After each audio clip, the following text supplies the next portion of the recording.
SpecVicMedia.com presents Beyond the Wall, a Game of Thrones podcast. With hosts Christiana Ellis, Chooch Schubert, Vivid Muse, and Nuchtchas.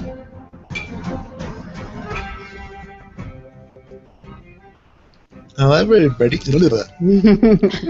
Nice. Start. Lost my tabs. This is your first podcast. So welcome, everybody, to Season 5 of SpecVic Media Presents Beyond the Wall. Tonight we're discussing Episode 3 of Game of Thrones, titled High Sparrow, with no spoilers past the currently aired episodes. I'm Chooch, and as always, I'm joined by the gorgeous Christiana Ellis. Hello! The opulent Nuchtchas. Hello. And my exquisite Vivid Muse. Oh, I was wondering what you were going to pull out there. Nice. We do have I have a couple quick news bits for SpecVic Media and this show specifically. We've been added to the Stitcher radio network, so I know a lot of people are starting to use that to consume podcasts. So we're over there now. If you have other shows there and it's more convenient, then by all means, switch up your feeds. Ditches. I've added a merchandising section to the SpecVic Media website. So you go to specvicmedia.com/merch, and you can hit a customizable store. So you can pick T-shirts and buttons and coasters and anything, basically. And we have different designs on there that you can choose from and create your custom gear. One of them is Christiana's quote from the last episode. I have a complicated relationship with Dario Naharis. Excellent. I love that there's the silhouette of his sword with the lady on top. Mm-hmm. So you can print that on any kind of stuff you want. Good design, Chooch. Well done. And let's see, Game of Thrones news. It's kind of late now, but those leaked episodes are running out. But people who watched them, HBO may be coming after them. Ooh. Dun, dun, dun. How would they do that, though? Well, apparently, basically they tracked down the torrents, tracked down the IP addresses, and sent notices to the company, the cable companies or telecom companies of infringers. So they have not threatened legal action yet, but they urged the telecoms to warn their customers.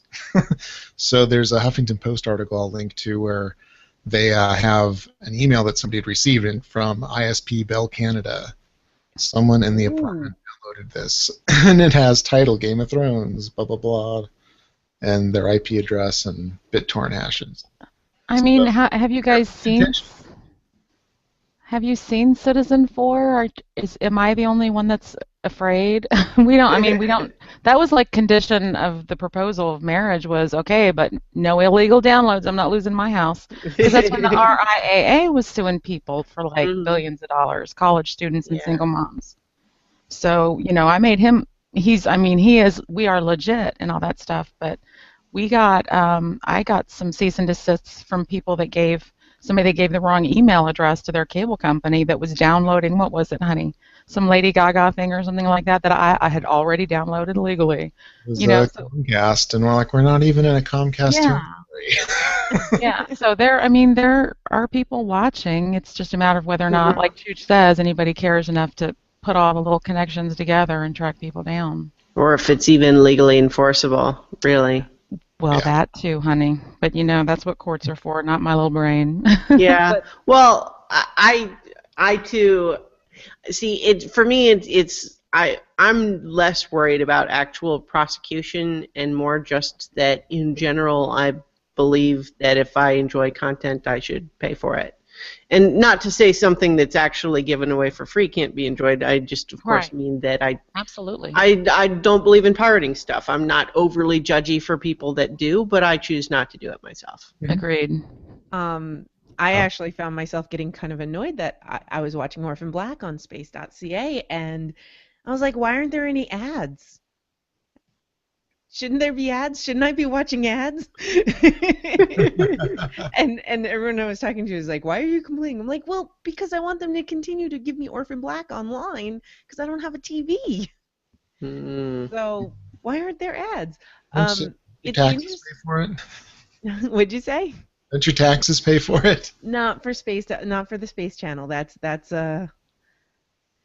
part of Global, I think, which is a collection of TV stations, cable stations. But it's interesting that the Huffington Post had a Bell Canada ISP thing notice, because a lot of Canadians think that they are exempt from these rules. Now, the difference is that the rules are a lot more flexible in the sense that in Canada, you are able to rip your own digital copies and do whatever you want with your stuff as long as you still own the physical media, even if it gets scratched up to whatever, to tarnation. Whereas in the States, there's no specific laws saying that you can do that you can make as many copies and do what you want with it. Yeah. Not that I'm ultra educated in this. In fact, I may have a bunch of the details wrong, but it's certainly true that there is some international enforcement of this stuff. I mean, the Pirate Bay was based in what, Norway, I think, and a bunch of them got arrested, didn't they? Yeah. Yep. Yeah. Yeah. Crazy. Crazy. Another somewhat political. What, Nutty? I was just gonna say, I just really hope that they got the people that shared it. Mm. Your original sharers, because that was really, that's what started it all, right? And that's usually the targets, is the leaker.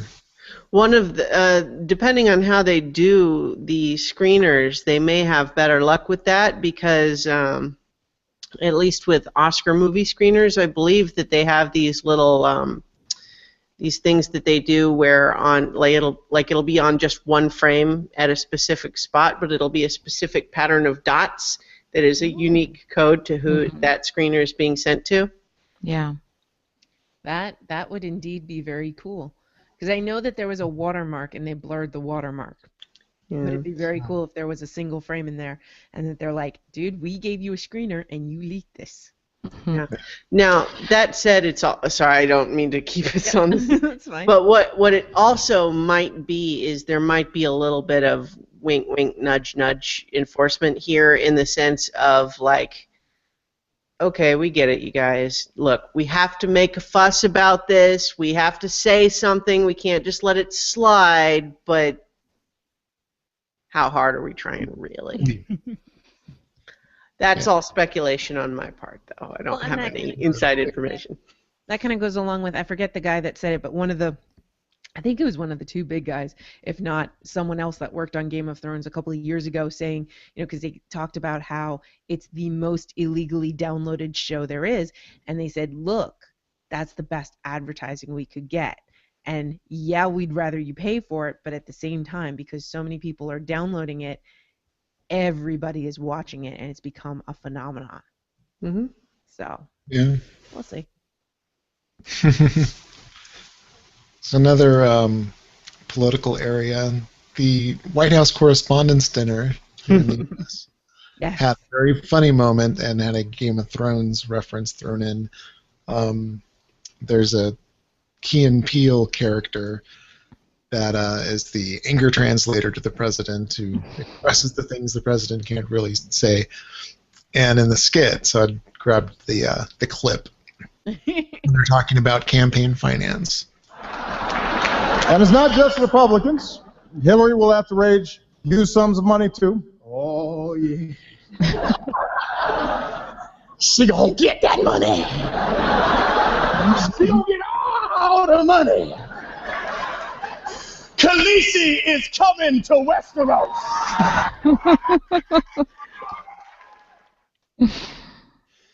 That's quite a cultural impact. Yeah, for that to be said over President Obama's shoulder. I mean, it's well, the Key and Peele guys are big Game of Thrones fans. Before the season started, they had a big skit where they had some of their valet characters doing a sum of the plot so far. Yeah, those guys are so funny. I love that show. Yeah. We're just thrilled to have Comedy Central back all of a sudden for no reason that we can understand other than yay. So we're catching up on all of that we've missed since we moved in here. We haven't had Comedy Central, so we missed all of Broad City season 2, and it's just traumatizing. But yeah, they really do a great job on that, and I was very impressed that they got chosen by Obama. That skit got chosen, It's pretty cool. Very cool. Khaleesi is coming to Westeros. And I guess real quick, there was a piece of feedback. I think it was on the website or on YouTube. Hi guys, it's Mark in the UK. So not listening live. Yeah, it was YouTube. Just thinking about last week's discussion about Mance Rayder being miscast, and I was wondering who you would cast. I guess that was the one before last. I always pictured Mark Shepard as Mance. Not really based on how he was described. It's just Romo Lampkin popped into my head. I wouldn't have cast him myself, but I could see it just because I love Mark Shepard. So I missed the conversation. I wasn't well that night. So what was I haven't been able to watch it. What was the conversation? I don't recall anybody saying Mance was miscast. No, we said that Mance is nothing like as he's described in the books. Oh, okay. Yeah, I feel like that's less a problem with the actor and more just with what they're giving Mance to do in the show.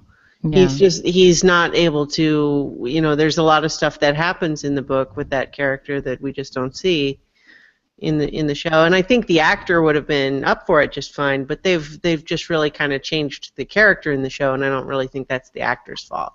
Well, again, I think the actor is fantastic and he's doing great with what he has, but in my head, the way that I envisioned him, he's much more handsome, much more charismatic, much more charming. He's described as a singer, and you wouldn't expect him to be leading the armies of wildlings, but look at the guy that they've cast, yeah, I could totally believe that because he's very regal and authoritative.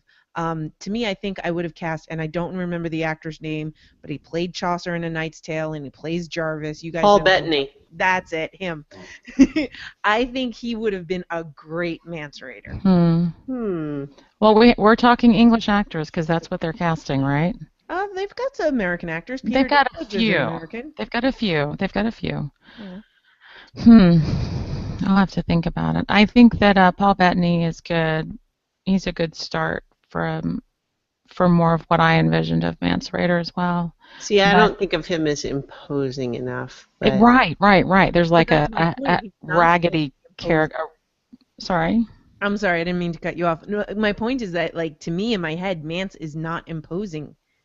He's just, he's a complete misdirect of what you expect. I always thought of him as the kind of guy who can just turn it on and off like a switch. Okay. But anyway, like, at least as far as I'm concerned, it's certainly true that show Mance was not really the same as book Mance, but I feel like they cast the right actor for the show Mance that they wanted. I don't think it's a miscast issue. Well, and that was, I kind of did a throwaway comment last week about I've got this whole thing about Ned Stark and Mance Rayder, and that I would love to have a conversation about. And I think that for those reasons that I think I have no regrets that they didn't cast somebody that's more like the book, because it's made me looking at John more, his choices more impactful. Like, I'm considering them more because.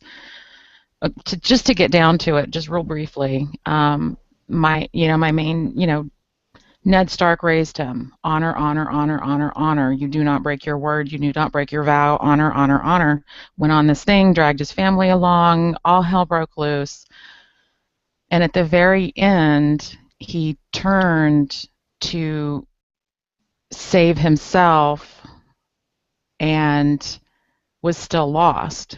And Mance has been for the people, for the people, for the people. What's best for the people is more important. I don't care what's right, what, necessarily. It's like the only rule that Mance has is that he won't bend his knee to another man. Otherwise, he's going to take out every brother of the Watch. He's going to take out every person in the North. He's going to kill everybody he has to save his wildlings. And to me, it's just been this interesting dichotomy where Ned always chose honor until the end, which John doesn't know. John probably doesn't know that his dad. What? Well, I don't know. The way you're characterizing Ned's decision, I mean, I would agree that he lied, but I don't think he didn't do it for himself. He did it because his daughters were still in King's Landing. Yeah, I mean, but it wasn't for the good of Westeros. It was for personal reasons. It was because he wanted to ensure his daughter's safety, which yeah. You know what I mean? It's like it's right.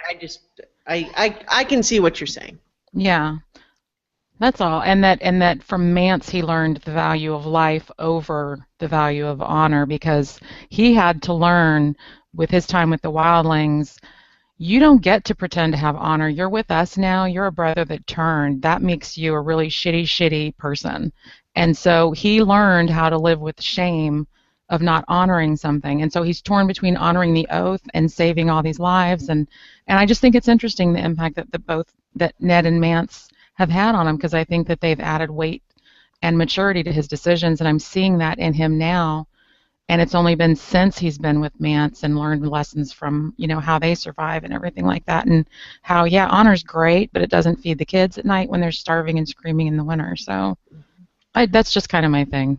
I'm just fascinated by it. Before we move on, just since Ned was brought up, to take that serious discussion and turn it all into a joke. Please. It came up in Twitter. I was complaining. This is related to the show, The Flash, which I won't get really into spoilers, but one of the running themes through the whole season has been Detective Joe West insisting that nobody tell his daughter Iris who the Flash is. And that is the thing that bugs me the most about that show. And in any case, I was complaining about it on Twitter, and shoot, I'm not even remembering who it was now. I can look this up. Someone on Twitter was telling me Ned Stark would have done the honorable thing and told her. And I said, yes, he would, as soon as he gets back from King's Landing. Yeah, right. Just as soon. Right after he has that conversation with John about his mother. Yeah.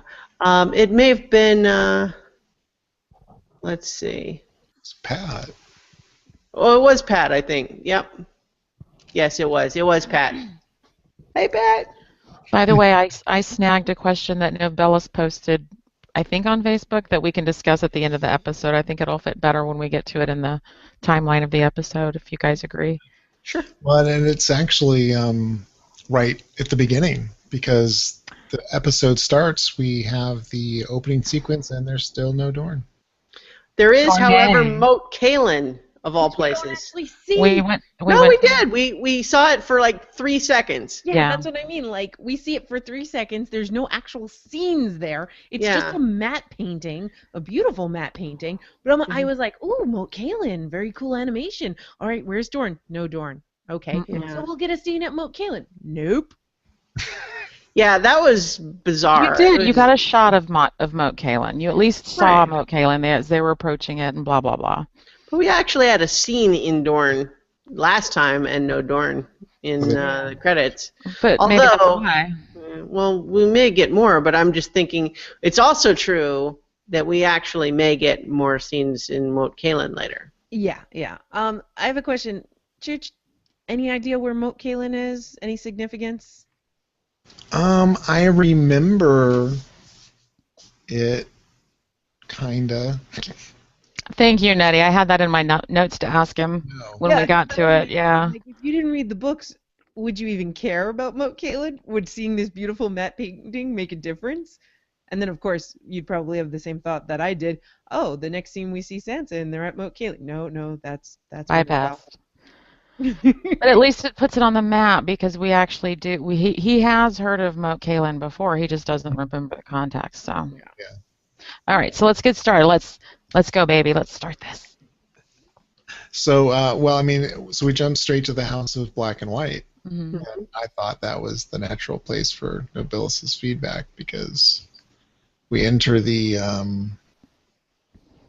don't know what you call it exactly, but The House of Black and White. Yeah, I'm not sure that they have a sub-name for the room. Yeah. yeah, so you see all of the various gods. So there was that burning heart, that was the Lord of Light, right? It was an aspect of the Lord of Light, yes. Don't get tricky, Nutty. Yes, for the TV show. Yes, it's Yeah. right. Well, yeah, I think it's also like I don't think there, at least if there's anything sneaky about it, I didn't get it. Yeah. I just mean that what you see there are all of the aspects of death from different religions. Yeah. So the stranger and the dark burning thing, and then there's another one, The drowned god. The Right. drowned god, the werewood face, yeah. Yeah, and there's actually more symbolism in the TV show than there was in the books, which is kind of neat. And so when Arya says, "Well, what about the many-faced god?" That's their god. Their god, the god of death, is the many-faced god. And his name is death. And there is only one thing we say to death. Mm. Not today. Yeah. That was perfect placement. Stereo. Yeah. Been a while since Stereo. I know. So you wanted to? Did you have Nobilis's comment written down? I was going to just save it for the end because we've got more scenes with him. So I mean, unless you really want to talk about it right now, I'll read it. It's cool. We can roll through. Okay. So any thoughts in this scene other than? I wasn't able to rewatch it, and so I don't necessarily remember what might have been in the first scene versus the next scene with those characters. I kind of just remember like all of the stuff with Arya this time. So Sure. I think this first scene was just kind of the well and what is that and what's going on here. What do they do at this place other than apparently train assassins? Yeah. Salvation in a cup, yo. Kill assassins. Mhm. Apparently. And we find out that she's going to have to work really, really hard to get her vengeance on her four at this way because she's been sweeping for days, and it's like, and It's like the full Miyagi. yes, the full Miyagi. Exactly.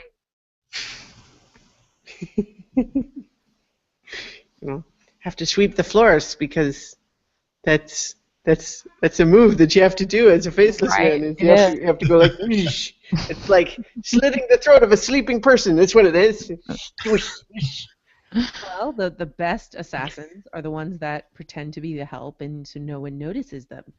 That's why they thought that ninjas were so sneaky and scary, when really it was mostly just the help being hired to kill people. Subterfuge. Yeah. Yeah. Talking about subterfuge, King's Landing, Mm. Vile Hive. No. So we have Tommen's wedding. Yeah. Well, we have the carriages first. The little. Through, yeah. So that was possibly the hardest day of Cersei's life. So far. Pretty rough. If she was hearing all these people yell Marjorie, Marjorie, if she was reminded of her own wedding day, or if she's just brooding about the prophecy and Yeah. pissed at the calling Marjorie. It seems to be a lot harder on her than when Joffrey was getting married. Like, Joffrey well, yeah. getting married wasn't so hard, but Tommen, that's her baby. Well, and she was in control, and she at least she in her mind was in control of a lot of things. So it was like getting what she wanted. You know, it was more power, more money coming into the bank of the city, and with the Tyrell wedding, anyways. But yeah. she's a sad panda. There's a lot more, concrete stuff. Things were more stable then.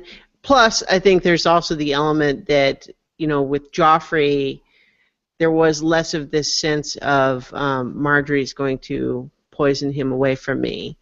With Tommen, that seems like she's got a way to do that might work. Exactly, and I didn't really intend the implication of that I was Nutty laughing. but it happens. Yeah. It's another reason they had to age Tommen up a little bit. Mm-hmm. It was still creepy. Such a sweet boy. I thought that was creepy pillow talk after consummating. Well, and they didn't mention a single one of the dishes at the wedding feast. What the hell? Nutty. What? We were waiting, weren't we? We don't even know if they had know. pigeon pie. I know. Yeah, How many courses? Thank God that wasn't the contest this week. Those were leftovers. Well, we have to also remember that there was Still in the fridge. There was a whole big thing about how the last wedding was costing a fortune, and then that didn't go very well, and now everything's uncertain, and Tywin is dead. I think everybody is kind of saying, okay, let's just get this one done. Yeah, and we're out, and they're banging. Done. Yeah, I agree. It was creepy, but it's also, you see how, gracious and kind she was afterward. After the awkward, oh my God, because it's like, ooh, sex, and it's like, oh my God, it's Tom, and I'm so grossed out right now, But it also demonstrated, like, her kindness and her grace and all of that stuff, but she also showed her intelligence and her wit, and you really see Olenna there, I think, because she's like, does Queen Marjorie sound strange to you? Because he's a kid, he doesn't get. This is the third time she's been called Queen Marjorie that we know of. I mean, this is just as far back as we know so far. I'm assuming that's all. But it. And I thought that it was really charming the way that Tom had interpreted that Cersei was being unhappy there because she said to trust no one in King's Landing, and his interpretation is, oh, she doesn't like it here, not trust no one. He's so innocent because she spent all of her time and energy on Joffrey, and so Tommen doesn't see his mom as very necessary. You know what I mean? Yeah. He's used to her not being around or being distracted or only paying attention to him when it's time to give him some poison because they're about to be stormed. Well, we also have Marjorie just at his side all the time, just walking behind him through the courtyard and waving hi at Cersei, and then just saying, "Oh, your mother, she just looks so sad." And we see how good Marjorie is at this manipulation game. Yeah, she's very good. Because she's supportive of Cersei and caring and thankful that Cersei's here because she's been such a delight and such a wonder and all these wonderful things. And she just cares about her, and I love it. Oh, go ahead. Chooch, I want to hear your thoughts on it. Well, that's the I hate that we don't talk about this until we record. Later? I mean, it was kind of like a long scene with them, wasn't it? It was. Yeah, they kind of followed straight through, yeah. Yeah, it was like Cersei and then Tommen and Marjorie banging, and then Tommen with Cersei, and then Cersei with Marjorie. So I thought we could just. Yeah. We kind of gone through two of those already. It's clear, the pillow talk. She's setting her hooks deep in, and his hopes and dreams, and I love sailing and connecting, and your mom and all that, and then immediately when Cersei comes to talk to her, she just jumps straight in. I mean, reading, the wine in the morning, talking about sex, yeah, because offensive. Yeah. Well, right. Yeah, it was. It's super. It's like the supportive only in the most superficial possible way that I don't think anyone present really reads that way. You know what I mean? Because it's much more of the, oh look, you've come and you brought the dagger already, and you've already inserted it into your chest. I appreciate that. Let me just twist it a little bit for you. Oh, isn't that better? That sort of thing. No, what I was talking about is when she's talking to Tommen, though. Oh, right. Yeah. Tommen's got no way to know what her game is. And she knows that she can't fool Cersei this way because she's already tried with the, shall I call you mother, when she was betrothed to Joffrey. And that just didn't work, and Cersei shot her right down. So she knows she can't. So now she just politely says, you're a drunk and unimportant, and you're going to be a grandmother. Oh, and Tim Dodge in the Q&A says what I was just going to say, which is, do we call you Queen Mother or the Dowager Queen? Yes.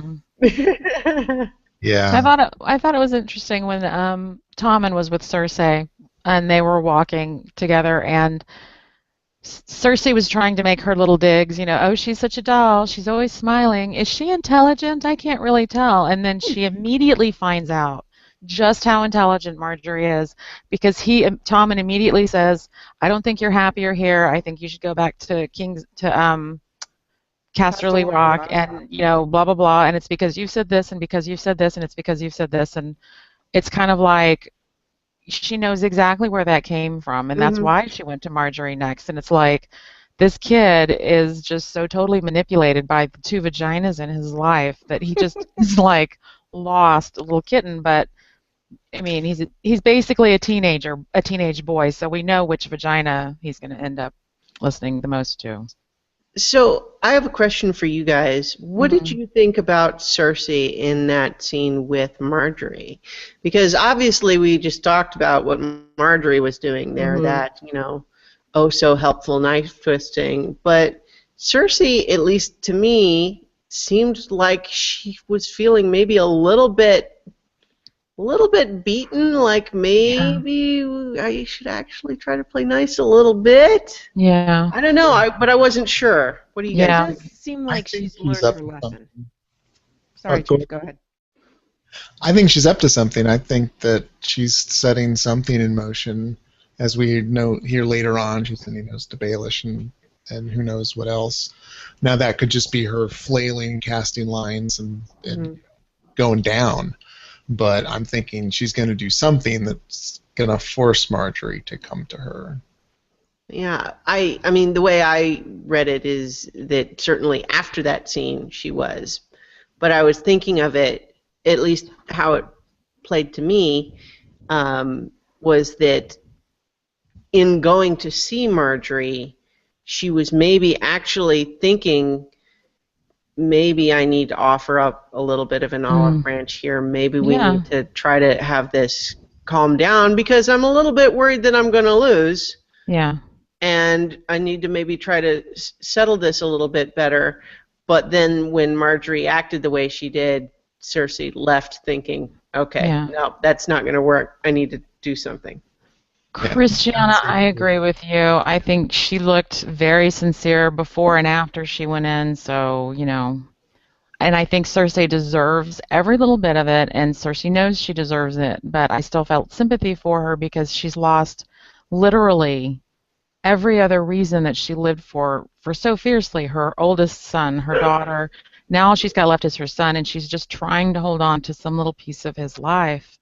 And I honestly felt like I thought less of Marjorie because she really didn't need to be that cruel. She didn't have to keep bringing it back, but it was about revenge. It was about all the little digs that Cersei had made when she was in power, and I just thought Marjorie was above that, and I know that Olenna would have risen above it, and just for the I mean, who the hell cares? Why keep digging the knife? She wins. Marjorie wins. She won. She's young. She's young and she's fought long and hard to get here, but it's just like, honey, you haven't had a really good run. This is your third husband, and this is the first one you've actually had sex with.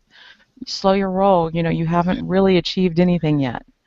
All of her friends were there. Yeah, I mean, especially Christiana saying Cersei looked off balance. Yeah. So, did Totally Marjorie look like someone who had sex for the first time? Oh, God, no. No, officially she was deflowered because we all know about Renly. And Joffrey didn't have time, so therefore... Well, and we had previously had the discussion with Sansa where there was that whole bit of, how would you know? It's like, oh, I hear things. Yeah. Yeah. That to me is one of the big things because it's a question in the books, is Marjorie's virtue. And every time I see something like that, I'm like, yeah. Because I really think that in the show, Marjorie is a real character. And in the books, because we don't really have her point of view Mm-mm. and we don't have enough scenes with her, she's not really a real character, so you're only guessing. You Yeah. only see her through like Cersei's eyes and Yeah. a couple of other Other people's eyes, but characters. really it's mostly through Cersei's eyes. Yeah, Mhm. so it's all speculation here, guys. Yeah. But Well- I like her in the show. I like her for the first time in this show. I mean, I didn't ever like the actress before this show, but she's really hit her stride with this character. Yeah, I like her too. The thing that I thought was interesting about what you said, Viv, is while I think it would be certainly, if we wanted to talk about like what is the morally right thing to do, what is the ideal of good behavior to do, but I don't think Marjorie's above it at all. I think she is totally excited to finally have something up on Cersei. Oh yeah. And I think she is absolutely thrilled to twist the knife. I don't think she's above it at all. That's what my point is that I'm realizing that she wasn't above it. And that I thought of her more of an Elena who would have found a way to now come on, Christiana. She would not have been short-sighted. Elena is not short-sighted. She It's would the have put difference- thought into the fact that she was married a minute ago and the dude was killed. It's I the mean, difference between being more subtle and being above it. I don't think Elena would have been so obvious. I don't think she would have been above it. I don't know. That's just my opinion. I thought that I was disappointed in Marjorie. She was not Elena enough for me. Well, she's definitely learning to be Olenna. I think We'll she is see. learning, and I think getting back to Right the now question she's about, a little. getting back to the question about Cersei being off balance. I really think that Cersei has learned her lesson, that she really should have been playing the game. She used to play the game, and then she kind of went off her rocker and was like, screw that, I'm going to have fun and tell people exactly what I think.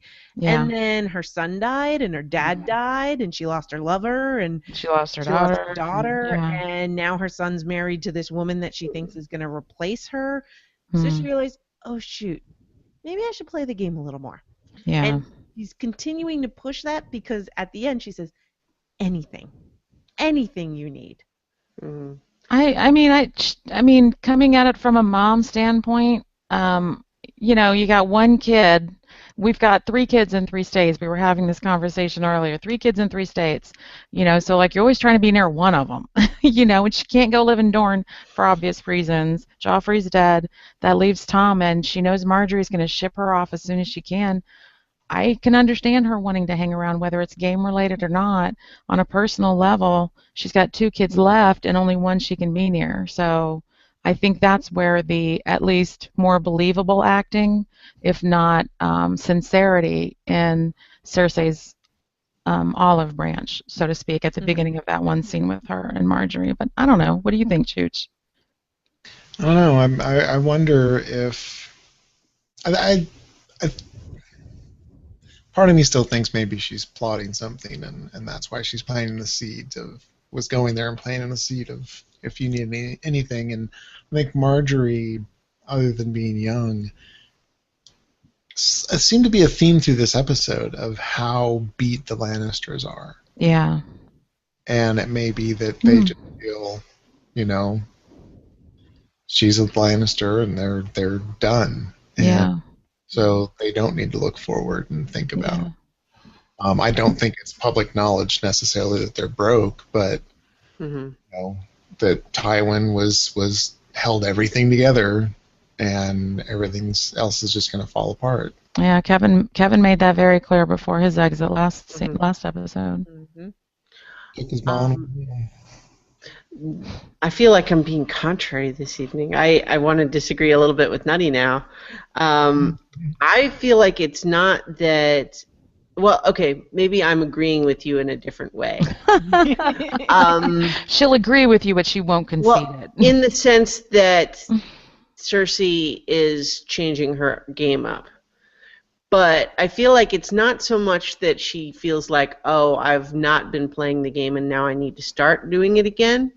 I feel like it's a little bit more of, I've been struggling to play the game while under the chains and restrictions that everybody else keeps trying to put on me, including and especially my father, Tywin. But you know what? He's dead now. Now I'm going to play the game my way. And I think that's where she's at now, as opposed to feeling like she wasn't playing before. I feel like she's feeling like, okay, well, the rules I was following before are no longer valid. Now I'm going to do what I want. Interesting. Yeah. If it's too late. Well, it's like Cersei had a moment of it, and Marjorie's in a moment, or whoever, I don't know, however many years they're going to be married. I don't know. I can't remember book 4, and I lost my tablet, so I can't read anymore. So, by the way, I meant to tell you guys, I'm going to be a little bit unspoiled this season, except for what I happen to remember. I can't find my tablet to do the Kindle reread. Well, half the stuff that's happening isn't in the book anyway. That's true. Yeah, that's true. That's true. And if it is in the book, it's different. Yeah. Whew, thanks. I feel a lot better. Well, let's head north to Winterfell. Mm-hmm. Weird to be back here. Yeah. Lots of rebuilding, which is kind of nice. Nice long shot of showing them actually rebuilding the castle. Lots of sort of temporary reinforcements to replace where the walls fell down. Yeah, but then we saw, ew. Oh, yeah. Oh, It was like Theon and blech. Well, And just looking at just being in Winterfell and walking the halls. Yeah. mhm. Must really tweak his already mushy melon. Well, plus I don't know if you guys caught this, but the flayed men that were hung up in exactly the same place that he hung up the two burned kids that he was passing off as Bran and Rickon. Yeah. It was in the same spot. Yep. And I guess that's the hanging post. What's that, Nutty? Oh, and Ramsay knows that. Like, Yeah. that's not accidental. That is not accidental at all. Mhm. So did Reek actually say anything in this episode? I didn't see him say anything. I think he was kept He his hid mouth from shut. the corpses. He slunk and hid from Sansa and just cowered. I mean, I think he totally stole, I'm going to say it now, but he stole like every scene he was in. I kept having to go back and rewatch his scenes to see what the other actors were doing, because him not saying anything, just sitting there twitching and his eyes all watery, and just, he was so compelling. I just watched his performance every time without saying a word. Does such a great job. He doesn't say anything. He doesn't need to. But you can read it all on his face. Mm-hmm. That's kind of neat. Scene, he was listening to everything. Yeah. You know what I was wondering? One thought occurred to me as if, he knows not to say anything out loud, but does he have the wherewithal left to have an internal monologue with himself, where he thinks about his father and his sister, and, does he have a list of, obviously Ramsay would be at the top of the list. Roose killed Rob, who was his best friend for his entire life. Does he have a list of names like Arya has that she recites out loud? Does he have a little quiet one in his head? Do you want me to tell you what it is in the book? Well, No. I don't want you to spoil anything for the It's not show. a spoiler, because it's Well, just they haven't told us that they haven't told me in the show, so it would be. Okay. Well, yeah. I mean, let's not go into what happens in the books. I'm just this it is just me speculating, because I thought it was really like he can't be all gone, because he knows enough to cower. So he's still in there, and he's more than just reaction, because he's cowering to stuff that Ramsay hasn't trained him to be afraid of yet. You know what I mean? So it's like he's afraid of everything, which means you have to retreat to a certain point, don't you? Well, that's what I'm thinking, though, is that basically Ramsay has trained him to be afraid of everything. I mean, remember, his sister showed up to rescue him, I remember. and he tried to hide in his cage and saying, "Tell Ramsay you couldn't trick me." Yeah. Because Ramsay, because of his mind games, has just got Theon so jumpy that like he is constantly paranoid that anything that happens might be a trick, and he has to constantly watch himself to make sure he doesn't slip up. Right. But do you think he's still in there, based on what we've seen in the show? It's hard to say. What do you think, Chooch? It's really hard to say. Yeah. I mean, I think it's always possible that you could sort of lock something up pretty deep enough that you really wouldn't even think about it day to day, but then something or other might trigger it reemerging a little bit. I think his eyes and everything while they were eating and listening to the conversation, being in Winterfell, seeing and I hadn't caught the same positioning of the bodies and all that, and then this conversation. It's possible he could be waking up. I mean, I had been hoping before, with the Yara's rescue that he would have woken up, but I think that would do it. But I think maybe being in the surroundings that he actually grew up. And remembering the lessons of the Starks, honor and all this stuff. And Ramsay flays 3 people just to collect a couple gold coins, And 3 people he knew.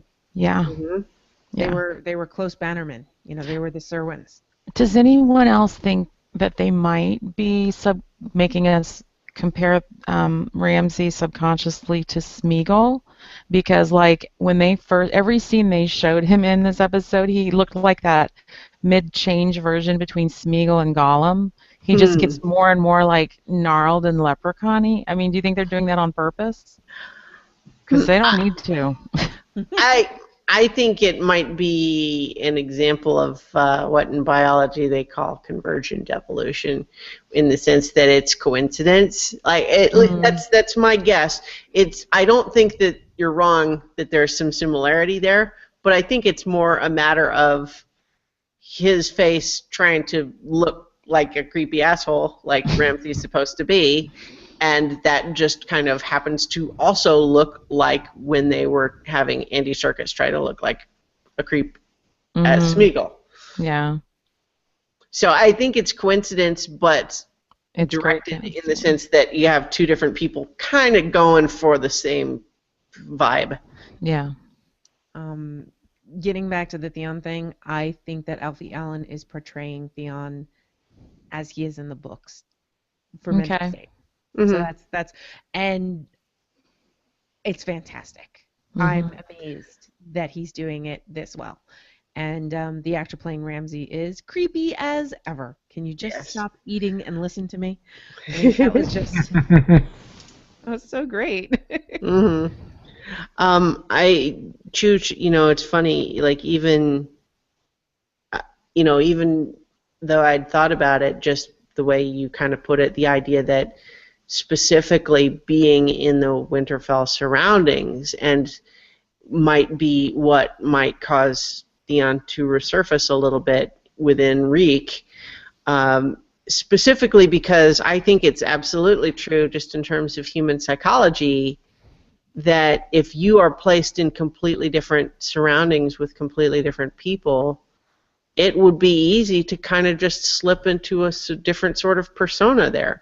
I mean, everybody, I think most people act a little differently than they do at work, than they do at the grocery store, than they do at home, than they do at a con. We all have kind of these little versions of ourselves that we slip into. And if you're in a completely different scenario and it's being enforced, you kind of develop this whole other personality.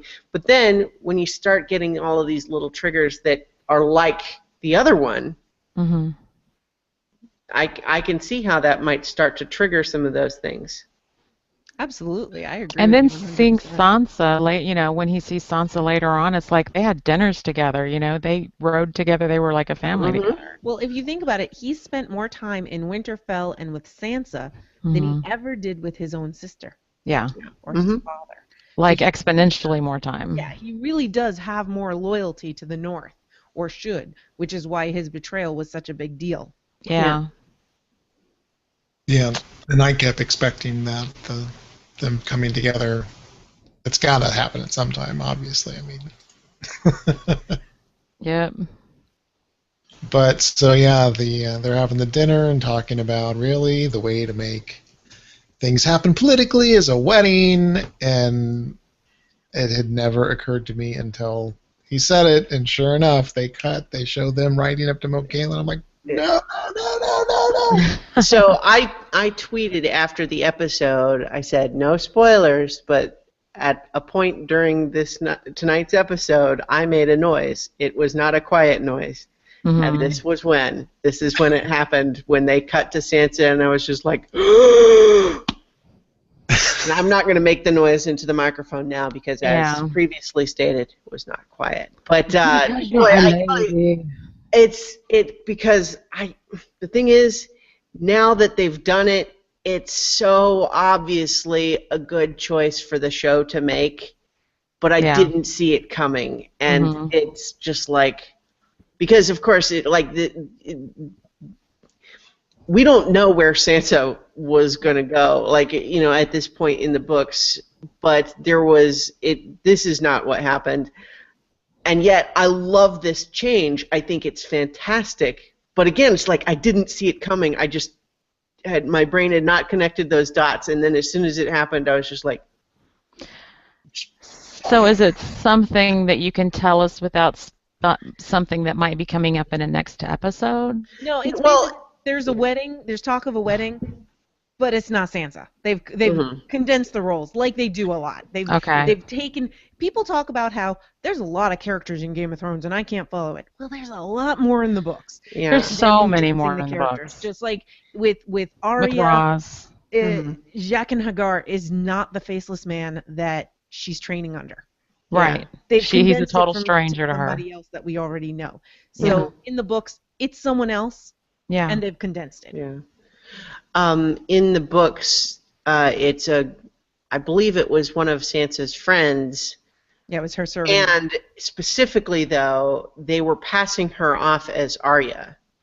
Because for all everybody knows, Arya maybe is dead, and who around here actually knows what Arya looks like? Yeah.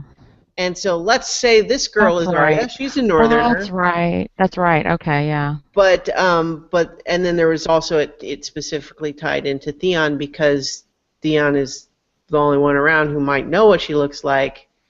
So do they have to have him vouch for her?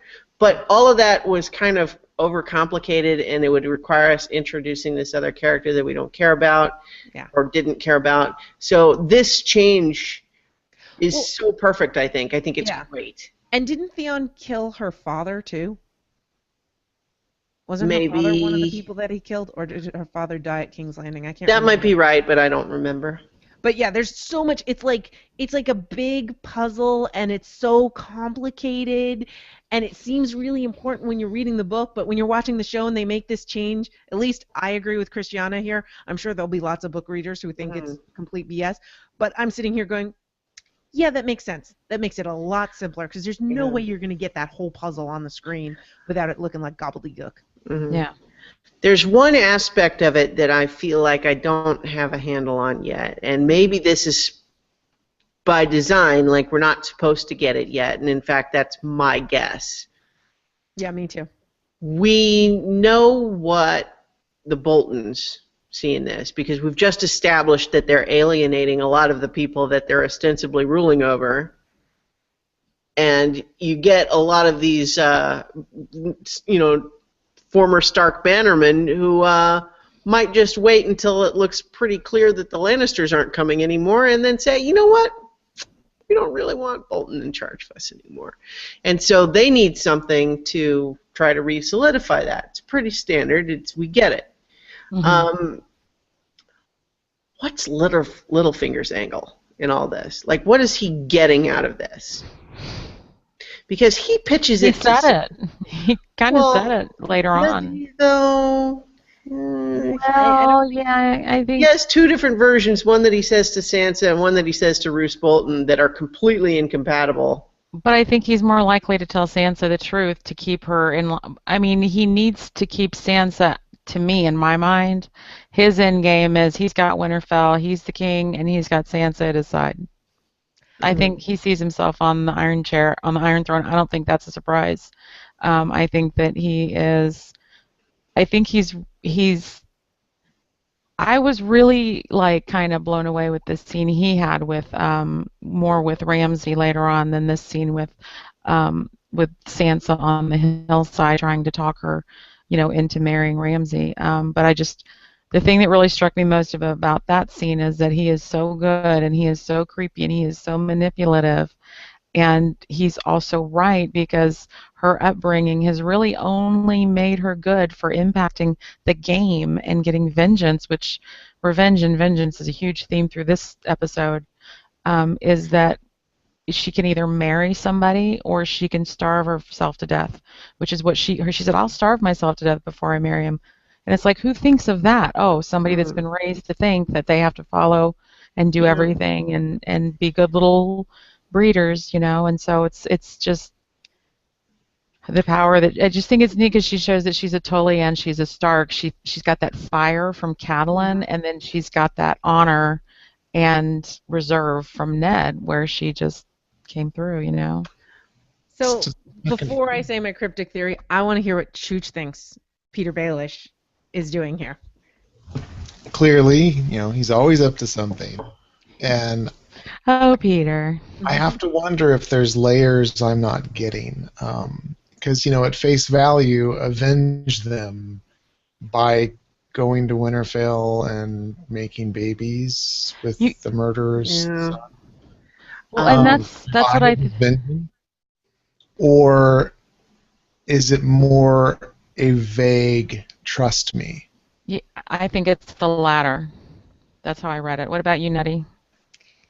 So my theory is that Peter Baelish is going to serve a role that it looks like we're not going to have that was in the books.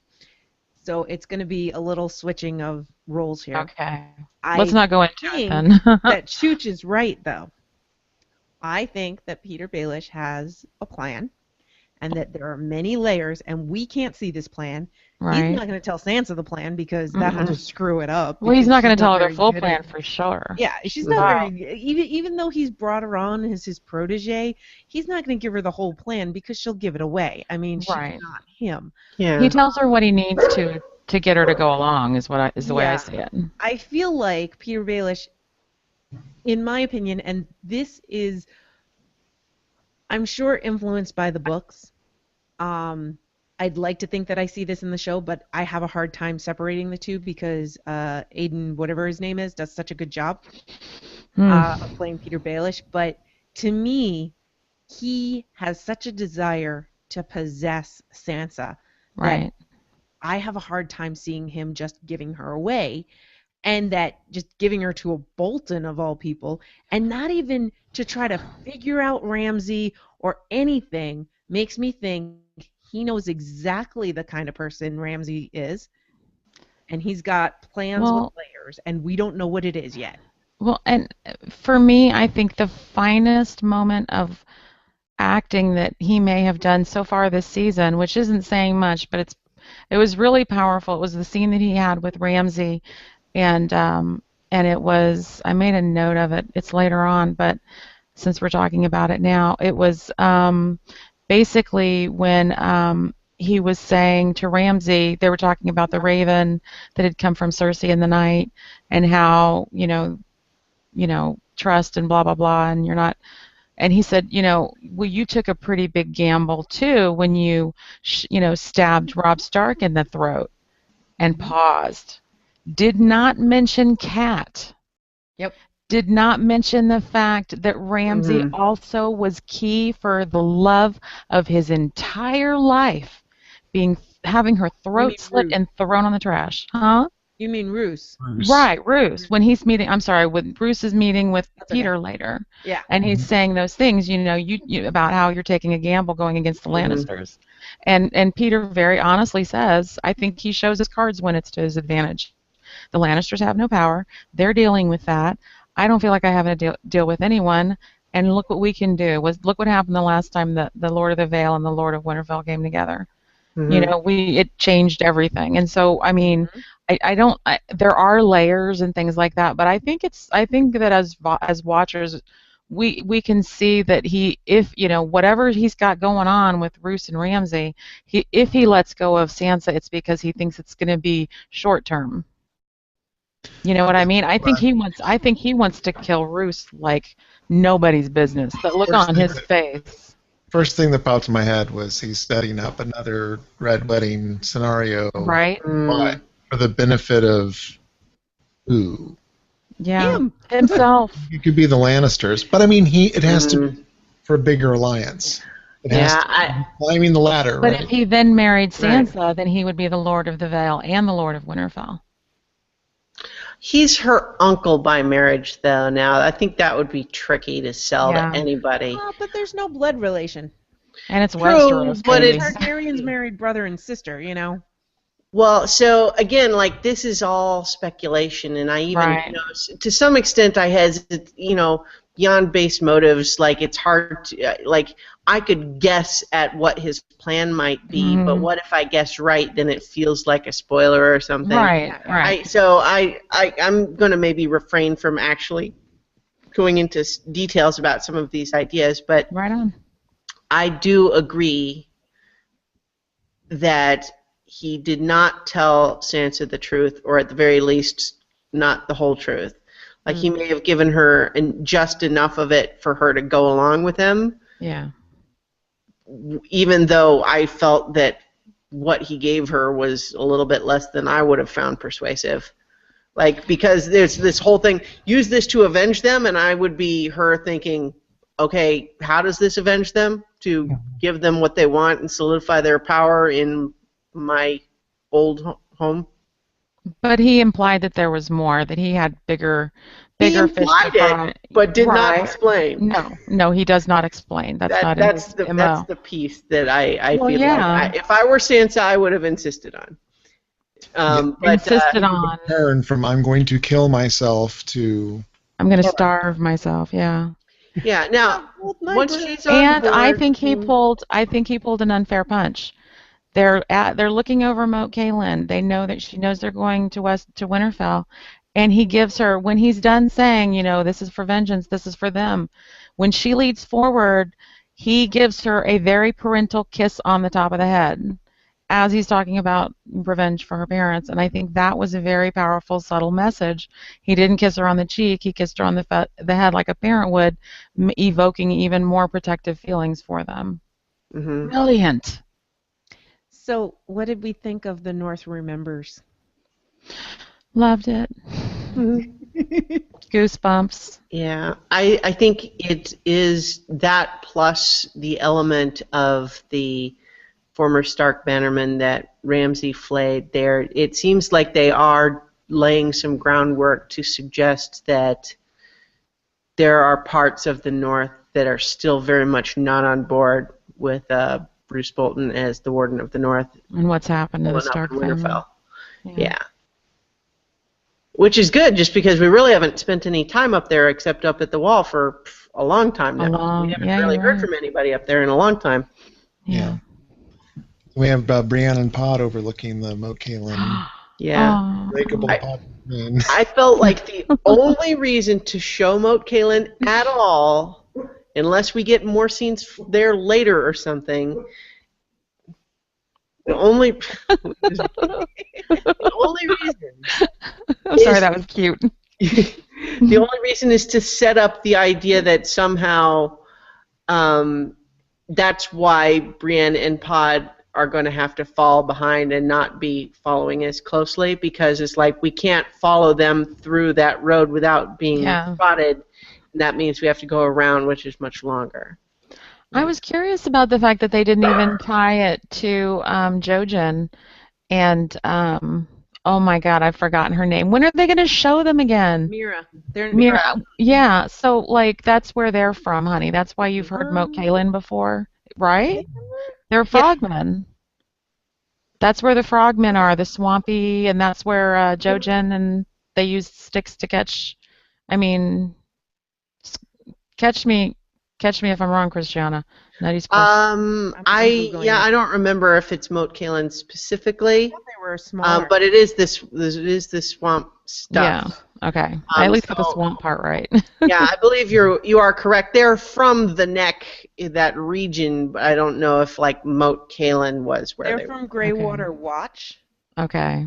So, but the significance of Moat Cailin is it's kind of like a bottleneck. That if Mhm. you don't go through Moat Cailin, much like the twins, if you don't go through there, you have to go through a lot of difficult landscape. Yeah, which is what Brienne and Pod are just now starting. Right. What did you call them, Chooch? Unbreakable? Is that what you said? The unbreakable Podrick Payne. He was just I wouldn't learn it if you weren't snarky, ma'am. It was so Oh cute. man, I gotta make a note to make a meme. Hang on. He is though. I mean, and yeah, that's the next scene too, isn't it? Brienne and Pod. yeah. Hmm. And they had the scene that you were talking about, but they also, I mean, this was the Pod and Brienne moment I think that some of us have been hoping for because they're just such a funny couple. Yeah. It's just like that whole back and forth where I'm proud to be your squire. Mhm. You beat the hound. You know what I mean? It was just like Yeah, he's it's so nice. different from the book as I remembered him. I mean, and then he's so charming now, and he's picked up the wit and intelligence. You know, he's you can see Tyrion's influence on him here and there, but he's Mhm. just like, oh, thanks. Yeah, I'd love to learn to fight. You know, Yeah. that could be a dangerous combination too. Those two things, Tyrion's wit and Brienne's, if she's actually able to teach him something, he'd be pretty cool. Sorry to interrupt the flow, but I'm such a dum-dum. Moat Why? Cailin is important because it's where the Boltons are from. I thought that they had a different thing. No, The Dreadfort. That's where the Yeah, the Dreadfort. well, what is it? Maybe they got Moat Cailin as part of the war Oh, you know what? handing out of stuff. That's where Theon helped them take over. That's Right. what it was. Sorry, Mm. because I'm seeing the flayed man hanging from Moat Yeah. Cailin, and that's why. Yeah, Well, yeah. yeah, Yeah. Okay, so When they that was divided. when we saw Theon or Reek have to pretend to be Theon and Right. talk some of the Iron Men into surrendering. That was Moat Cailin, I think. Yeah, and it's at the neck, which is, as I said, a bottleneck. Mhm. And when Renly's discussing terms with Caitlyn, he offers Robb to have dominion of everything north of Moat Cailin. So that's essentially where the north begins. Hmm. So Okay. Yeah. I really like, I've always liked Brienne's scenes, and I've liked Mhm. all of her scenes with Pod so far, but I like the slow but noticeable momentum of their relationship warming, and her not only starting to recognize like her frustration early on was that he kept not having the skills that she wanted him to have, like the woodcraft and riding a horse and all of that sort of thing, but she's Yeah. slowly starting to recognize that, like, he recognized Sansa in the inn. Yeah. He knows everybody's sigils by heart. He knows lots of things that are actually really handy once I can Yeah. start to recognize what his strengths are and stop Yeah. punishing him for the things that he doesn't know yet. Yeah. Yeah. Yeah. And it was awesome having these little backstory moments for these different characters. Oh yeah, that was nice too. 'Cause What did you think of her Renly story, honey? I wanted to ask you about that after we watched it. When she was talking about, when she was younger and the dance and when the Mhm. kindness of Renly and stuff. What did you think of all It that? was great. It was such a nice touch in being able to flesh out not only her, but a character that we didn't really get to know very Yeah. much. And why she was so awesome. We were watching it together, you saying under your breath, "That's so Renly." Did I? Well, he was. That's how they portrayed him in the books. He was so gentlemanly. He was so gallant. He would do that. the other thing that I thought was interesting about them choosing to do that story now, although, like, I liked it, and I think it's a really nice moment from Brienne's history that we hadn't Yeah. really gotten. She told sort of a shorter version of that to Catelyn, I think, but to have her tell it here and then use that as and bringing Renly into it is a way to sort of recalibrate what her goals are a little bit, because she's still going after Sansa, so there's the protect the Stark girls aspect, but sort of refreshing our memories that there's also maybe a kill Stannis Exactly. in there too. Yeah. Which, given where, what's going on with Stannis and his whole thing of, like, oh, we're going to try to put a bunch of people together to try to go take Winterfell back. Yeah. And now Brienne's headed for Winterfell too. Uh-huh. Yeah. What's going to happen with that? That's interesting. I Again, agree. not It in the books. I love how they took 2 stories from the books, twisted them up, and made them a really nice story. Yeah. And I love how she's like, I know he liked men. I'm It doesn't matter. I still loved him, you know? Yeah. And I love that because that's another thing. Like, people are like, Brienne's so awesome and she's so great. How could she not have known that Renly wasn't interested in women? It's like, that was never about it for her. She wasn't trying to win his heart in that way. I mean, she loved him, and I'm sure she would have loved to have married him, but she knew that, like, in my opinion, I always felt that she knew that wasn't going to be a reality for her.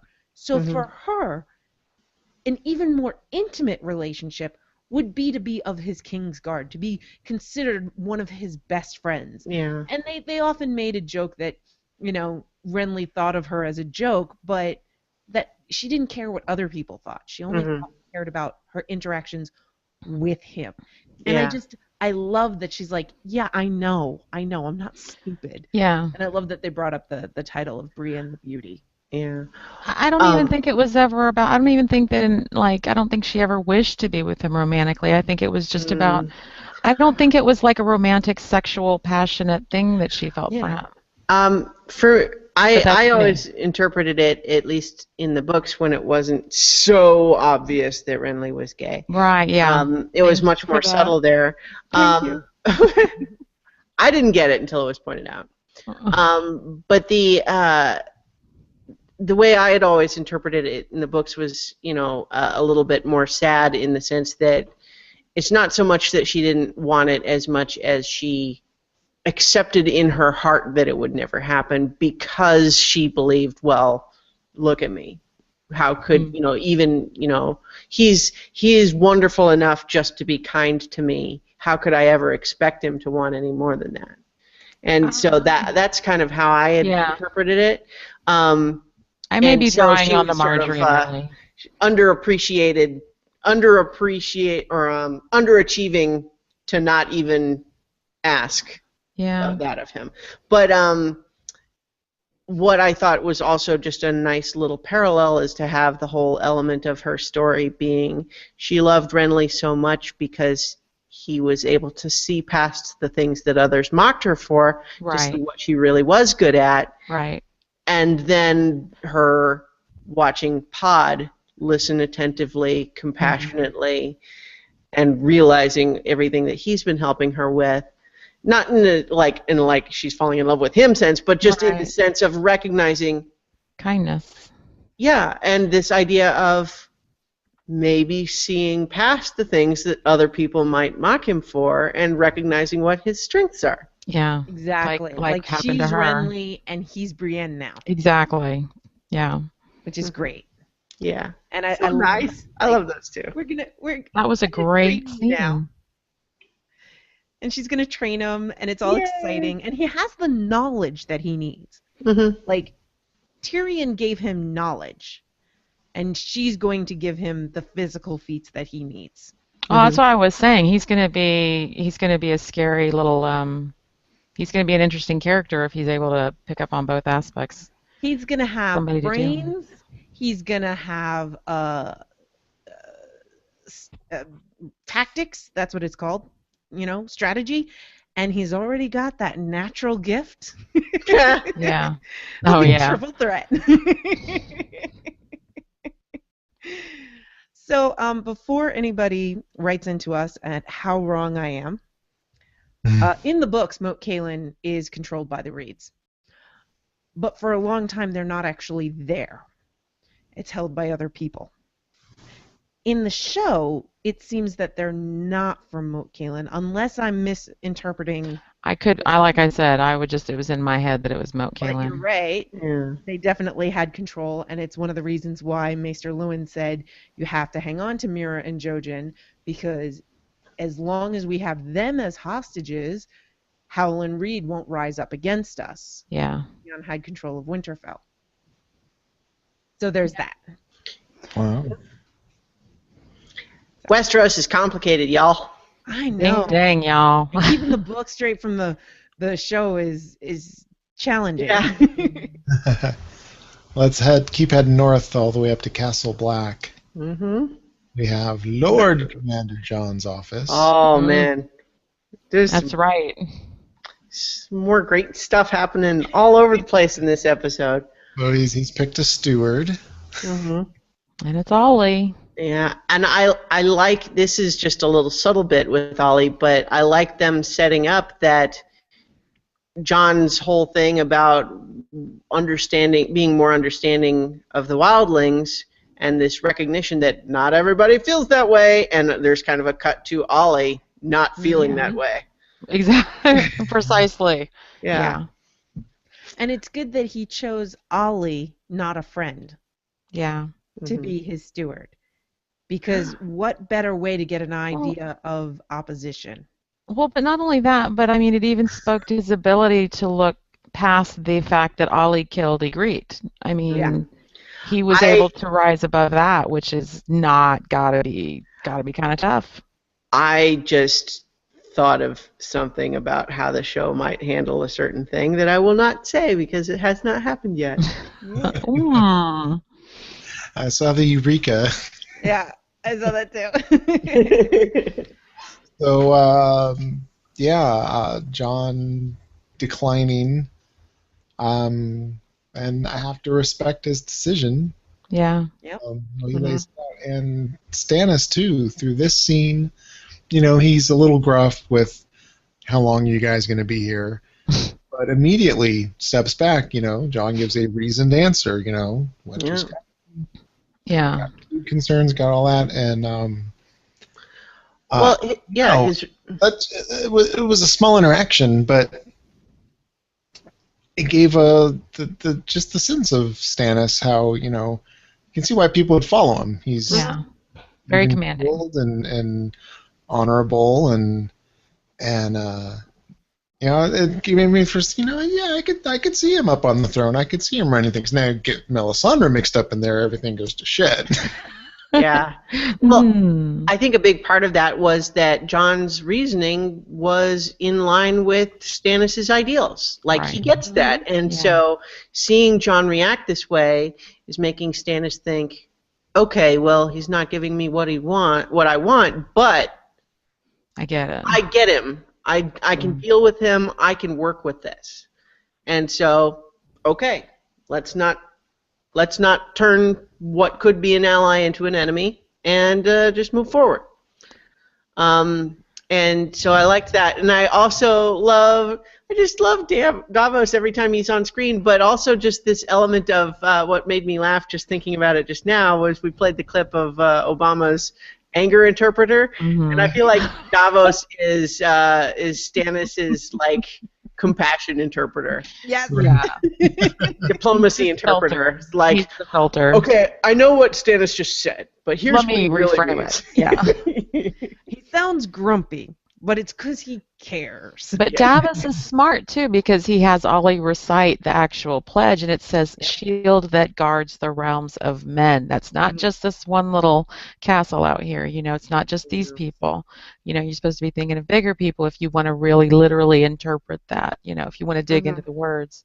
But at the same time, it reminds us that it's the realms of men, not Westeros. Yeah. Because there's something big and bad coming north of the wall. And one of the things that kind of bothers me is that Stannis is a bit short-sighted in thinking, all right, the wildling, that was the big wildlings. Those were the big thrones. That's why Melisandre said to get their asses here. I can move on. But no. Right. That was not the problem. I think the response to Davos's point there would be, you don't shield the realms of men from the realms of men. You shield the realms of men from outside forces. Right. They don't get involved in the politics or this. Yeah, the whole fight with the wildlings was incidental. That was just a result of having the wall go up. Yeah. I mean, it wasn't, that was not why they put the wall up. It just happened to be that when they put the wall up for the purpose of shielding from the White Walkers, there were people on the other side, and that created some hostility. Yeah. I think the show is going to intentionally make us forget about the bigger threat for a while, at least until Bran comes back.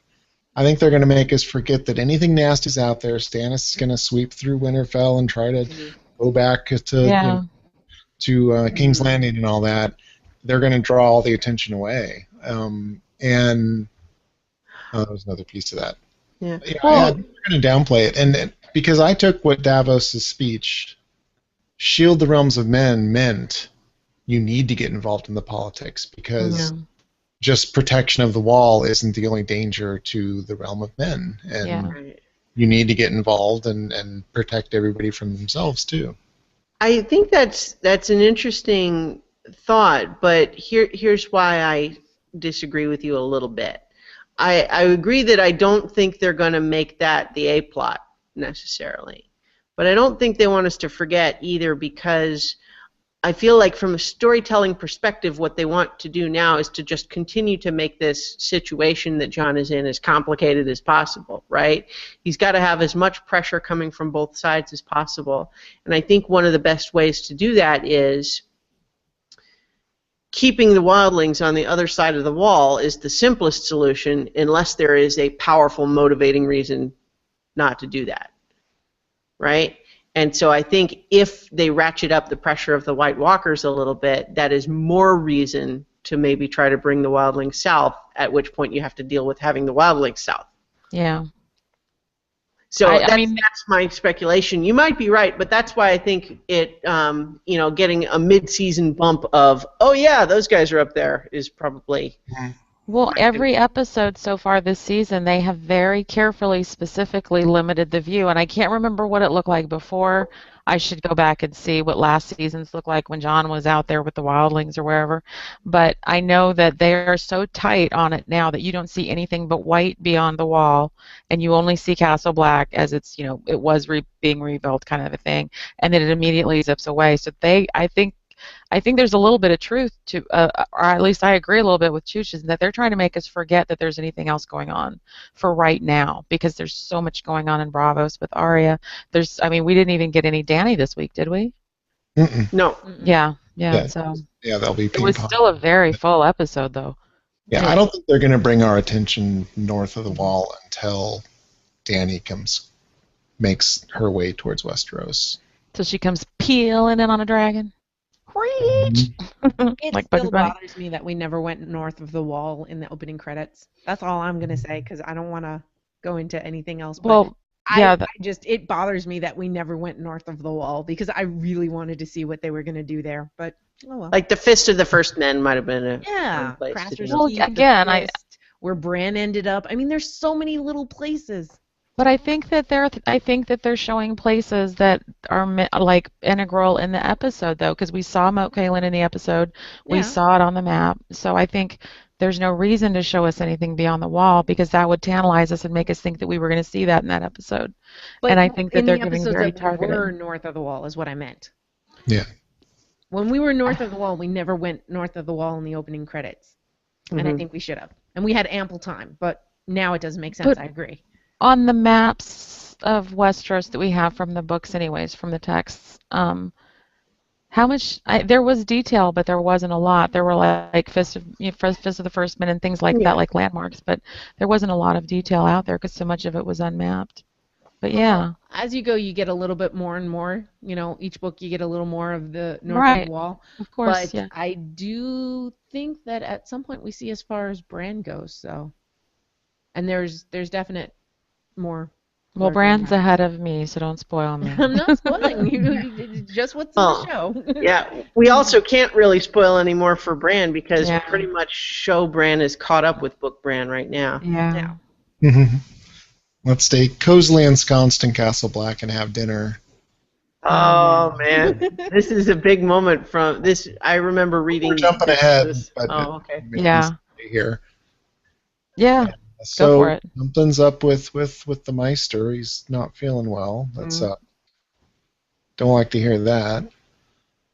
And Jon shows mad respect for Alistair. Yeah. Mhm. It was very wise. Yeah. And then, of course, as the scene progresses and Slint Yeah. cashing checks his ass can't. Janice. And thought, wow, I guess John maybe just actually. I mean, he shows him mad respect and all that, and I think was the honorable thing to do. Yeah. But in this case, perhaps it was he was doing some chess moves back there in his office, and fuck keeping your enemies closer. Let's get rid of some. Yeah. Well, and it was all. You're talking about Janice Slint? Well, right, because he set Thorne up to. He knows Janice is really going to hate this, Yeah. and if he gets uppity, he'd set it so Thorne, Would have his back. decentivized from standing up for him for causing a rebellion. Which that was the defining moment right there. Everything could have gone south in that room, and Yeah. 50% in Civil War. Yeah. But John was able to keep the command of the room, which was what kept control. Right. I didn't get the feeling that John was trying to provoke Slint into doing what he did so much as he was taking Davos's advice to some extent of like, I always thought you should keep your enemies close. Is like, well, people who say that don't have so many enemies. I don't think he was provoking him, but knew that it could go sideways. Well, I think it was a deliberate. What he wanted was for Slint to do what he was told and go away. Yeah, just And go not away, worry take about it. 10 guys, Like, work on this place. We'll give you a low priority post where you'll be out of my hair, and then I don't have to worry about you. Yeah. But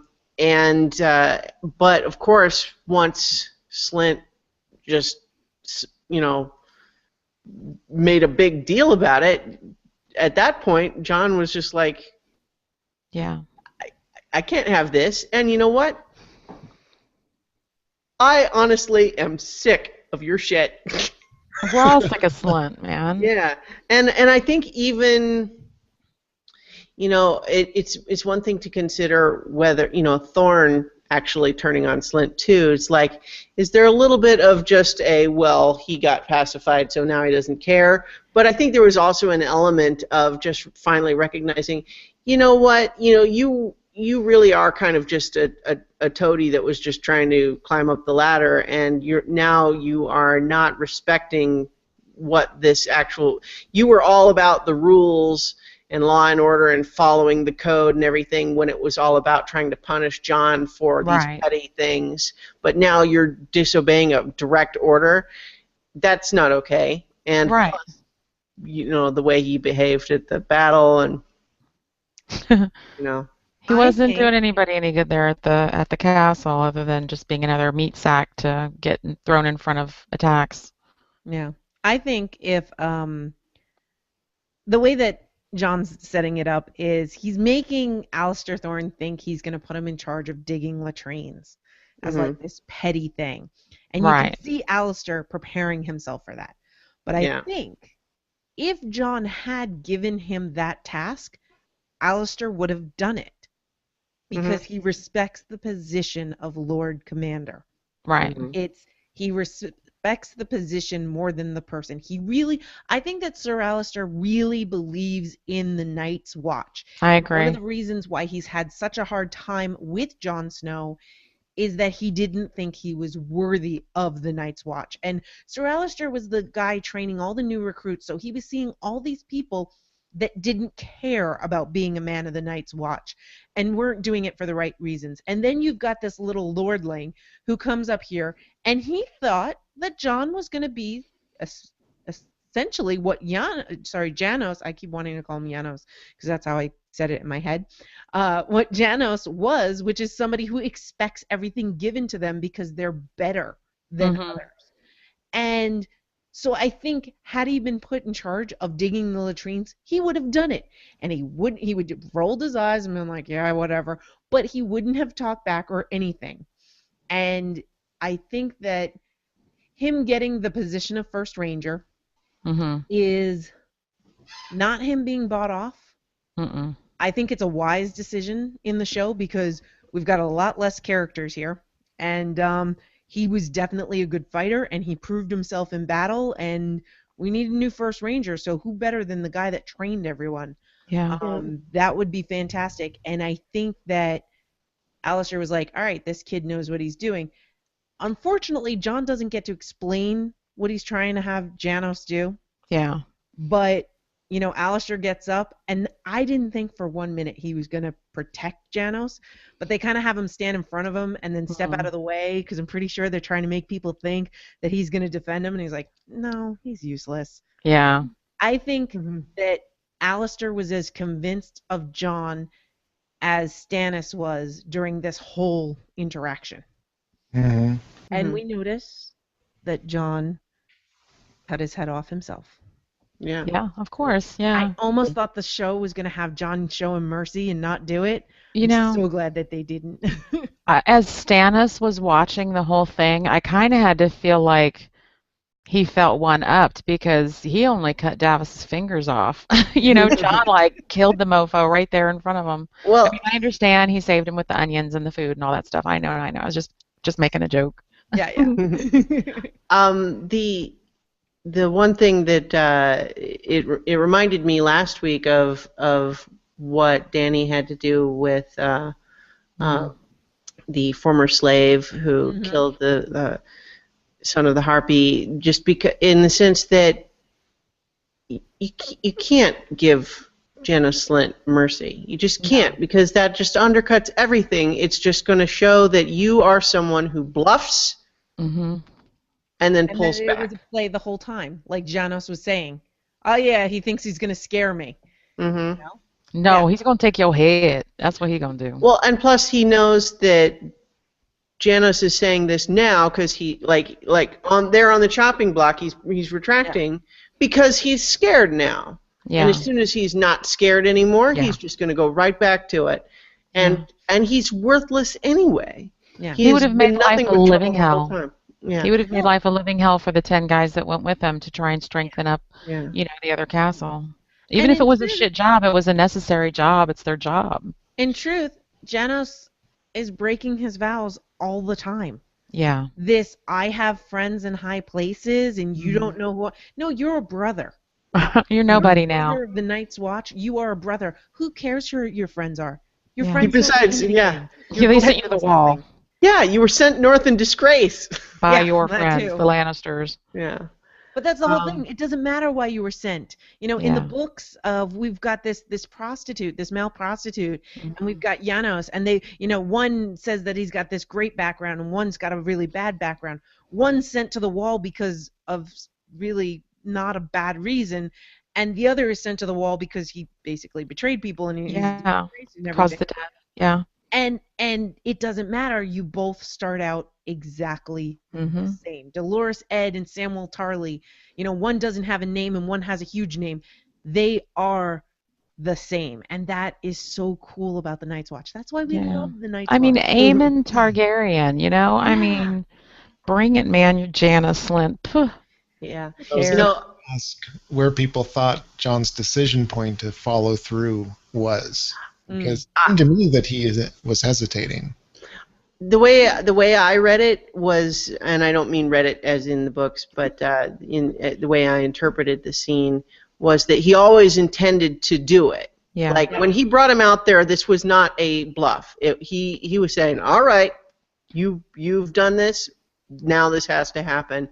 And I think it was just when it came right down to it, in the moment when he suddenly begged for mercy, there was a part of John that was like, "Oh, should I give him mercy?" Like I don't think he changed his mind. Like I think he always intended to do it. It was just that he hesitated when it's like he's being asked for mercy, and then there was just this element of having to say, "Am I really going to do this?" Yeah. Yes, I have to.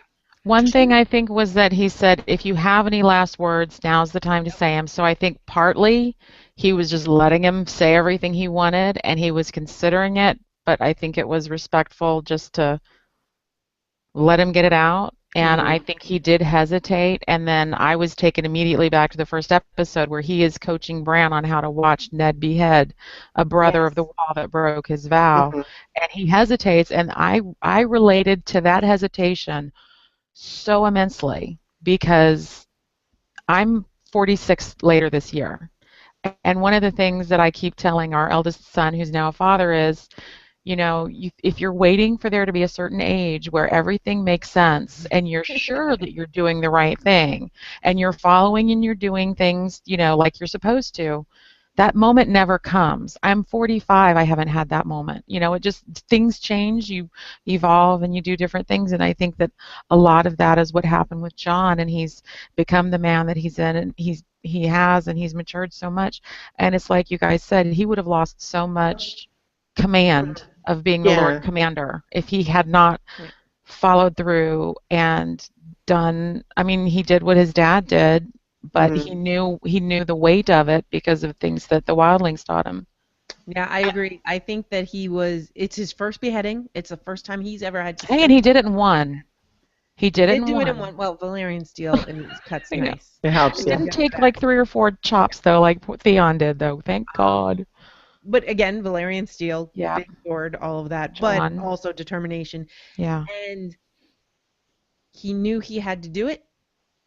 And there was hesitation, but I think you're right. Like he learned from his father.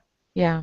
Now anybody who says the Ned Stark's not his father, lineage, blah blah blah, blah blah blah. Ned Stark raised him. It's his father. That was where he learned from his father, his morals and stuff. But I forgot what else I was going to say. So you go ahead, honey. Like he had hesitated when he said mercy, mercy. Yeah. Okay, you know, I'm gonna go. Yeah. It looked to me like he was thinking about it, and the moment he said, "I'm afraid," I was always afraid. I've always been afraid. And he decided, yeah, totally fucking worthless, and went through with it, which went spinning in my head the whole thing with, you know, Sam was craven, and John. I guess it's because John saw something in him and said, "Yeah, no, you can be more," and helped him. Yeah. Where Slint's just a big piece of shit. Yeah. Well, yeah, Sam is the one. Slayer. Yeah, Sam is the one that is constantly undervaluing his own contributions. Janos always does the opposite, and just this very last minute of "I've always been afraid" is the only time he's ever been remotely honest about it. Other than hiding in the larder. Yeah, it's the difference between a great brother who thinks he's not versus a terrible brother who thinks he is. Right. But the other thing that I guess the element of this that I just sort of clicked with me is just this idea of who John is and what it means to, you know, the man who proclaims the sentence should swing the sword, that sort of thing. But that idea of you've got to do it doesn't mean you've got to like it, but you've still got to do it. And so the hesitation was him not liking it, but then recognizing, yes, you do still have to do it. Right, exactly. So this was not punishment because I don't like you. No. This was you are a danger to your fellow brothers. You're disrespectful, and you have broken your vow. This is your punishment, and not because you were mean to me and you said nasty things. Yeah, and we have to keep in mind that it was his first beheading as such. But I mean, for the Night's Watch, he killed Corrin Halfhand, and he lied about giving up his oath, and he lived with the wildlings, and he lived with the wildling girl. And I mean, he like did everything, every action he's taken other than when he first heard his dad was murdered and he was going to run off, and then that scene in the woods where they brought him back. But I mean, other than that, he has done every single step. He has followed his pledge. He has followed his oath. That is Ned Stark. He learned a lot about Mance to balance with humanity, and I think that his decision was, I think it's good that he hesitated because it showed the men that he really put consideration into it. This wasn't this wasn't revenge. This wasn't vengeance. This was like what Alistair Thorne said in I think it was the first fight scene episode that Sam had with them is like, is this the guy you want guarding next to you as you know, when the night gets really dark and winter comes? Is that who you want sitting next to you? Is a guy that can't? And he was wrong. He was dead wrong about Sam and what he was able to contribute. But I mean, Janice during the battle, he should have been into some kind of high hell just for hiding out when his brothers were dying. I mean, that I think that, you know, they definitely gave him every opportunity to redeem himself, and he just pissed on it all. And so I think that it was, like you guys said, it was hard, but it was easy. It was harder to kill Corn Halfhand, you know. Well, I think the hesitation too. I mean, because John has killed people, but this is the first time where it's not really self-defense. You know, it's not. In every other case, he was in a fight for his life. Yeah. Yep. In this case, that was not, Right. or at least not in any tangible, immediate sense. But at the same time that we could keep talking about this forever, we have not even talked about Tyrion at all yet, and or Arya, or a full half of Arya's bit. Yeah. Can I just start with? I mean, if you don't mind, Chooch, can we go back to the Arya and the unnamed girl, unless somebody had something else to add? Jump back to the House of Black and White. Arya said cunt, y'all. I mean, she said cunt. Who had to, like, just, I mean, come on. That little face, that sweet little Maisie Williams. Well, in her defense, you haven't watched Supreme Tweeter yet, have you? No. She gives Harry Lloyd a talking to, which will make you go, Maisie! No, I really don't follow any celebrities on Twitter. Oh, no. It's say, Christiana? A short web series that the guy that played Viserys put together. Mm. And I put it in, I think, our first meme roundup. And it's got George R. R. Martin in every episode. And Maisie Williams is in the first episode. And she basically just, like, disses him hardcore. It's so good. All I was going to say is just, in fairness, it was an appropriate name to describe what the girl was doing. Yeah. It's just kind of, and I mean, even Jaqen came in and was kind of like, come on now. That's not how this works. Yeah, so we were talking about this scene with Arya and the unnamed girl, as I've decided to name her because we don't have a name for her. And they were playing the Game of Faces, which is basically just her fucking with Arya. Well, we'll see if we get more of that. I bet we will. There's definitely more to the Game of Faces. It's not. Oh, sure. It's not just screwing with her. There's a method to it. Well, yeah, but that's what I'm saying. At this level, it was screwing with her. She doesn't know the game, so she was screwing. The girl is not ready. She deserved to be called cunt, but yes. Does that count as a new introduction of a new character? Well, so that's probably never get a name. So, on that note, I was counting as promised this time, but we have to, I think, really make sure we're agreed on the rules, because I think if we really want named character, really only the new High Sparrow was new named character. Touch on him yet? Is he named though? Because he even. Well, he's the High Sparrow. We have his title, yeah. He's not a generic guy. He is a specific guy. He is not a whore. He is not a Red Priestess. He is the High Sparrow. Right. And he's played by Jonathan Pryce. I think he counts. Oh, I love him. I was so excited. We can get into the count later. Let's finish. Okay. Yeah. So in any case, the nameless girl counts depending on whether we consider her just relevant to the story and counting thereby, or not counting because we don't have a name. I just called her unnamed, so I assumed that she didn't matter in the count because they didn't. So yeah, when they have the conversation and then Arya goes to get rid of Arya Stark's things. When no one goes to get rid of Arya's things. And it was the moment when I've been wanting her to come here and do this training, and I never thought through what it means, because Arya won't be Arya anymore, and I wanted her there because if she's really no one, then I don't want this anymore. Her revenge. Go back. Yeah, that's her revenge story means that she has to give up who she is to be able to attain it this way. And will she even remember those names, that 4-name list from last time. Is she gonna? Mm-hmm. How far does this go? Do you completely immerse yourself and forget who Well, you right. were, Her or list is what? Arya Stark's enemies, not a girl's Not enemies, not no one's girls. That's enemies. what I'm Yeah. saying. Is like, Mm-hmm. is how much, like with Theon, how much are we gonna lose of Theon and Reek? How much are we gonna lose of Arya in the girl? Mm-hmm. I totally want to speculate, but I don't want to say anything. Not because I have the answers, but Well, I yeah. have questions that will bring up things that we haven't gotten to. Mm-hmm. And so I'm just gonna squeeze I at your questions. I thought that it was interesting that you can still be smug when you're unnamed, because that girl certainly was when he called Arya, the girl, out on having Arya's things around her. She was just like, it was like awful. It was like Mean Girls. Yeah. So Well, that at the still same time, happened. though, it's like I think it's not so subtle that this wasn't just the girl screwing around with Arya for the hell of it outside of the actual plan, because think exactly how this all went down. What are you doing? Playing the game of faces. A girl is not ready. Cue Arya saying, I am so. Yeah. How can you be ready? You still have all of Arya Stark's things. That conversation was not unscheduled. That's my thinking anyway.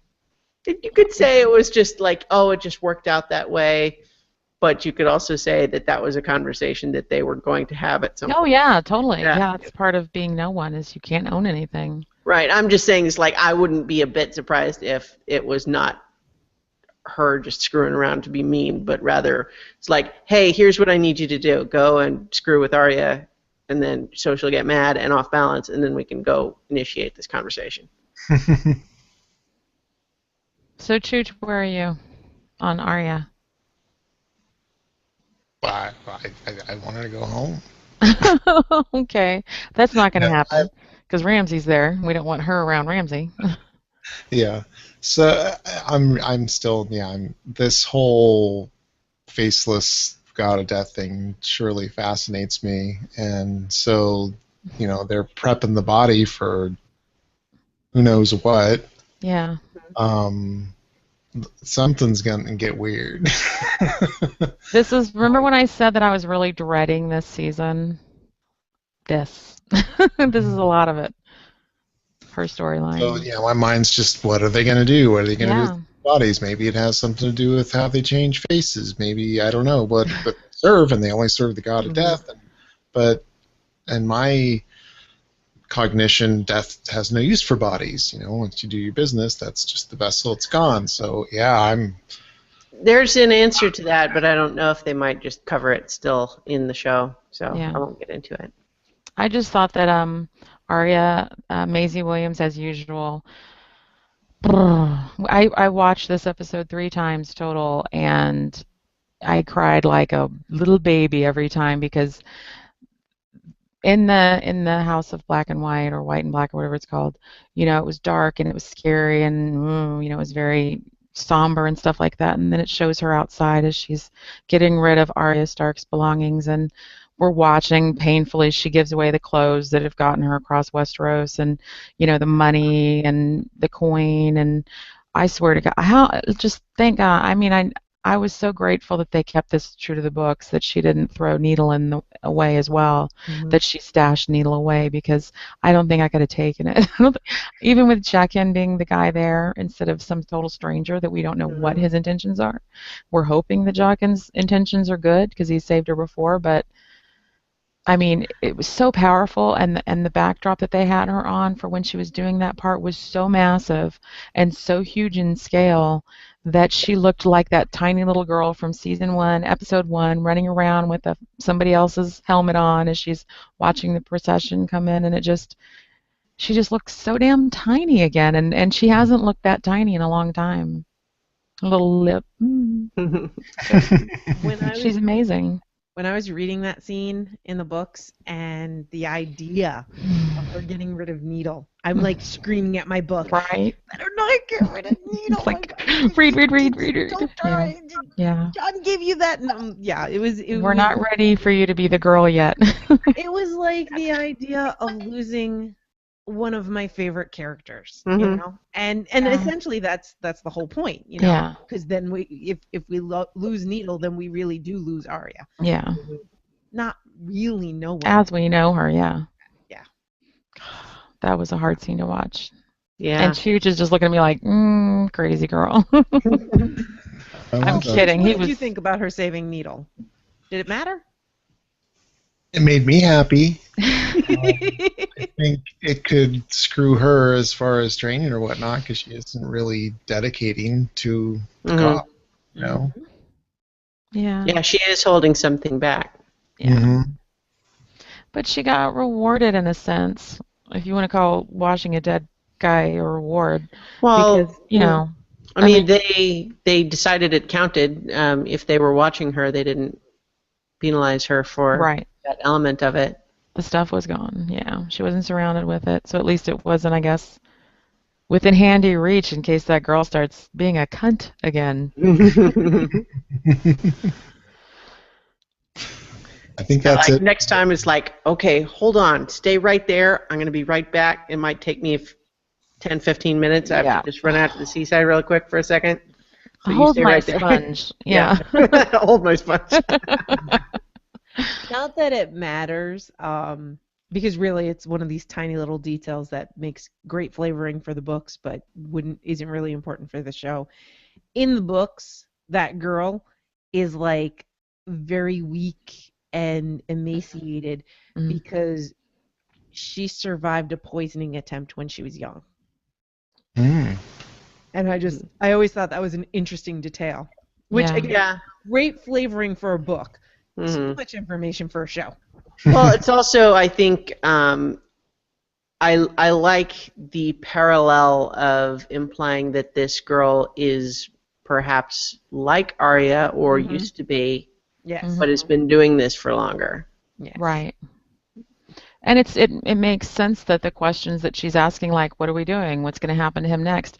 Why would they answer those questions? Because a girl wouldn't care what the answers were. A girl would just be performing service without thinking about it.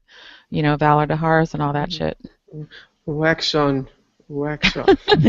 Sweep left, sweep right. I think that's it for Bravos. Was Mhm. do you have that feedback thing? Yeah, Nobella said, I highlighted it. It says, I have a question for you folks to talk about on the next session. How do we know what the man who invites Arya into the House of Black and White is the same man as the one she met in Westeros? Meaning, how do we know that that is actually really Jack and Hagar? Seems to me that this version is acting differently, and if the powers of the Faceless have to do with the appearing, appearing to be what the viewer expects to see. So I think first is what do you guys think? Do you think that that's the same Jack N, or do you think it's another faceless man that just looks like him, knows enough to look like him, or whatever, or knew the name when Arya said it? I'm looking for Jack and Hagar. I hadn't even thought of that, to be honest with you.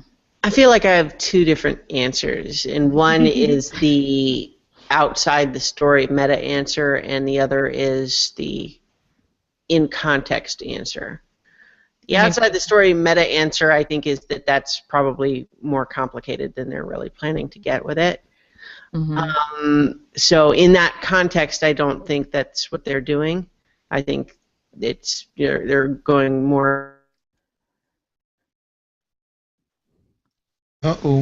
situation now. Oh, there she is. Can you repeat that last sentence, honey? Did I get frozen? Okay, well, adorably so.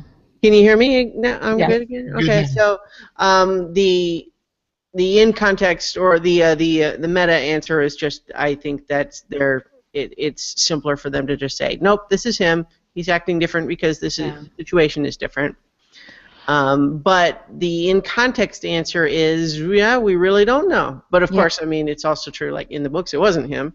But yeah, in the story though, it's true. if their whole deal is that they can change their face, then yeah, it could be a completely different person making her think that it's Jackin so that she'll go along with what he's saying.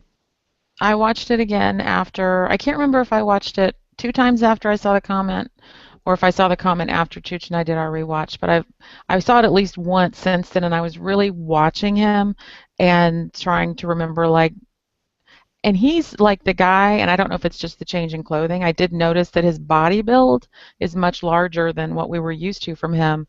But back then, he was like swashbuckling around with those other nasty guys.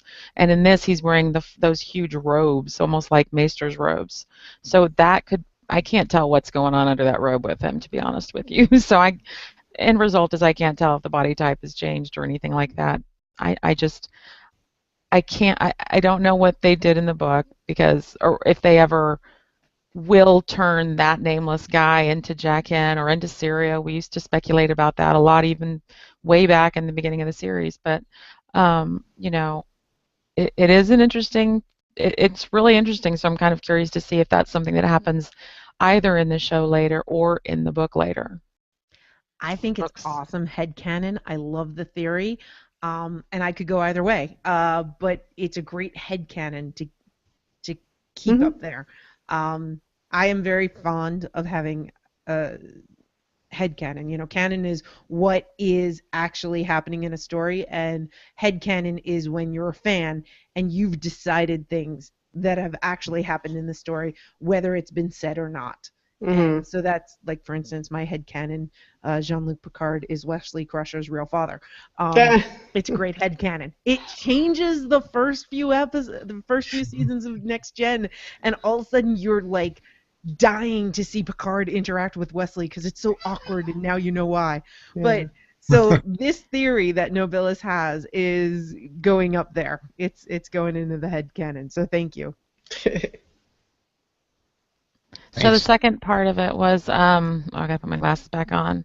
The powers and if the powers of the faceless have to do with appearing to be what the viewer expects to see.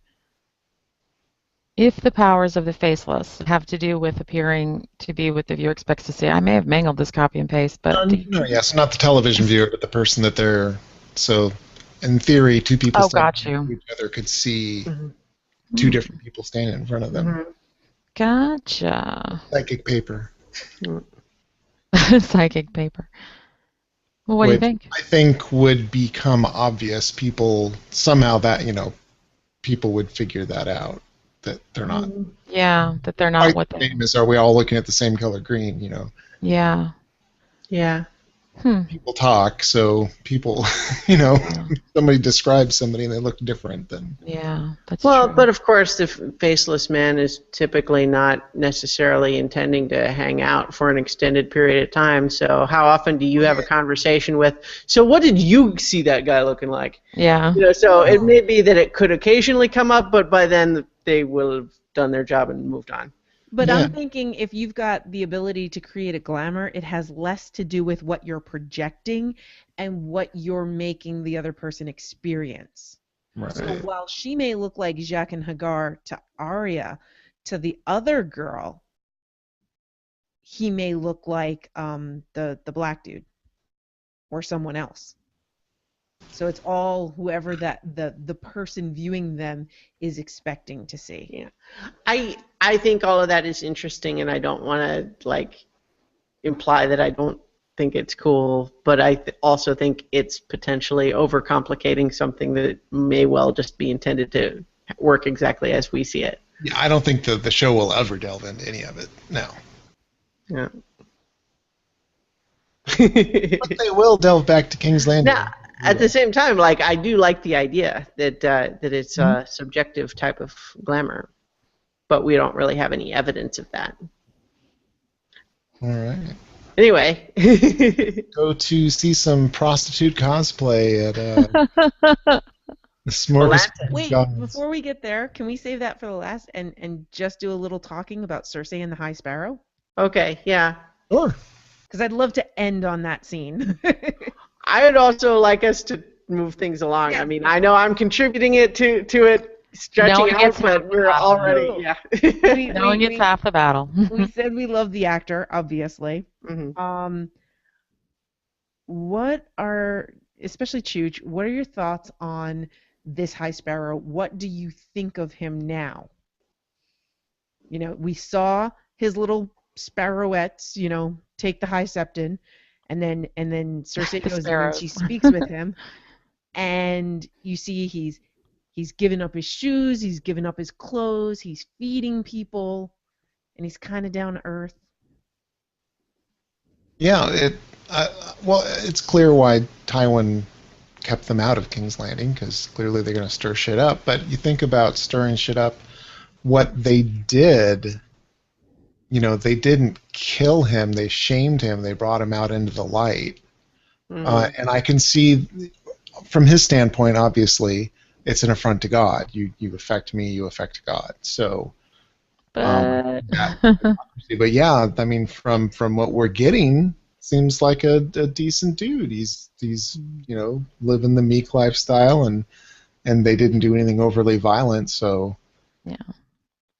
But those actions could severely screw up a community, you know. Well, he's also got that really kind of dangerous thing of, oh, well, I'm not really in charge. I mean, some of the other sparrows might do something that really upsets you, but I'm not really in charge of everybody. You know, I can't hold me responsible for everything. Yeah. So I think there's that element of, like, he's got a nice setup where he can claim to not be responsible for anything, and yet we get the feeling that he pretty much knows what's going on. So. Yeah. See, and I felt I was expecting to be arrested, yeah. I felt there was a big Jesus parallel going on there. They call me the High Sparrow. This is what others call me. You know, they say you are the King of the Jews. That's what others call me. You know, and never actually calling yourself this. And you know, if somebody comes to arrest him, then he'll probably just go. And it just, I don't know. There is definite parallels going. I'm not saying he's Jesus. I'm just saying, like, I feel like they're using the tropes to kind of make us feel things. I think there are a lot of similarities amongst a lot of religions, so I don't know that I would call them tropes as much as common beliefs, and they may have different dudes in the main seat, but, you know, there's a lot of similarities. Like, there's a flood in, like, almost every religion. Right. Here's a, I'm going to say something that is actually nuanced but sounds not at first. I think he's a liar. And I think he is a liar in the service of what he believes to be the truth. Meaning, if he thinks that lying to someone who is sinful is the way to get them to do what he wants them to do, which is what he believes needs to happen, I think he'll do it. And so I think he is sincere in his religious beliefs, but I do not believe that you can count on him to be telling you the truth when he talks to you. I think we might be reading a little bit more from the book into this than what the show is actually showing us at this point. I don't know. We only have the one scene with him, the High Sparrow. Yeah, but I felt like the whole setup with what the other sparrows did to the High Septon, I just don't believe the High Sparrow that he didn't have anything to do with that, or implied it's like, oh yeah, you know, I heard that happened. I don't believe him. I believe that he knew exactly what was going on. Oh, I'm not disagreeing at all. I just didn't seem like that long of a scene, and I just really loved the line that lancing a boil is never pleasant. Lancel is way cuter with short hair. I think we can all agree on it in this episode. Yeah. Way cuter. Oh yeah. Short hair. No, yeah, absolutely. But he, like, see, the tricky situation that Cersei is in is, first of all, I think she found it funny what they did to the High Septon. Like, there might be an element of, like, oh, well, I don't want you stirring shit up in a way that I'm not having some level of control over. Well, and she was married. She was married to Robert, House of Prostitutes. You know. No, that's not. Please, I'm sorry. That was only the first half of my point. But the other, I'm sorry, I don't mean to snap. I just what I was trying to get to was she knows what Lancel knows, and he could spill it at any moment. Maybe this guy already knows all that stuff. So she has got to treat them with super delicate touch. And so that sense of, like, even going to talk to them, she has to be super careful. And the thing is like, I don't know that the High Sparrow knows everything, but I think he senses that she has got stuff that she is hiding, and it's only a matter of time before it comes out. And so he does not feel like he needs to treat her as though she is a true believer, and that means he's completely comfortable with being dishonest with her if he feels like he needs to, or even just a little misleading. That's the vibe I got from him. Do you want to go ahead and go through the rest of your notes, Christiana, even if it puts us a little bit out so that you can, I mean, I know that you have to get up early and you've got to take care of the balloon and stuff. Do you want to go ahead and do your notes for the rest of the show? Well, I don't need to rush through it necessarily. We were just going on a long time. I didn't mean to, I didn't mean to be one scene short left. with you. Yeah. No, I'm not talking about that. Okay. I would rather keep talking. I appreciate the thought. Okay, I'm fine. So the next Yeah, I scene, kept thinking, what is Cersei up to? And so I hadn't connected, made the Lancel connection of maybe this is a way to keep things quiet when she says we need to protect each other. Yeah. Mm-hmm. Yeah, I see a lot of what Christiana's saying. And she's certainly short on allies. Time to make So some new she ones. goes down to the creepy Qyburn. Mm-hmm. Oh, can I just mention from the small council? And it's like Mace Tyrell, Lord Tyrell, and Maester Pycelle, and you, and It doesn't matter. I don't know who. It doesn't matter. Yeah. I just love that. It doesn't matter.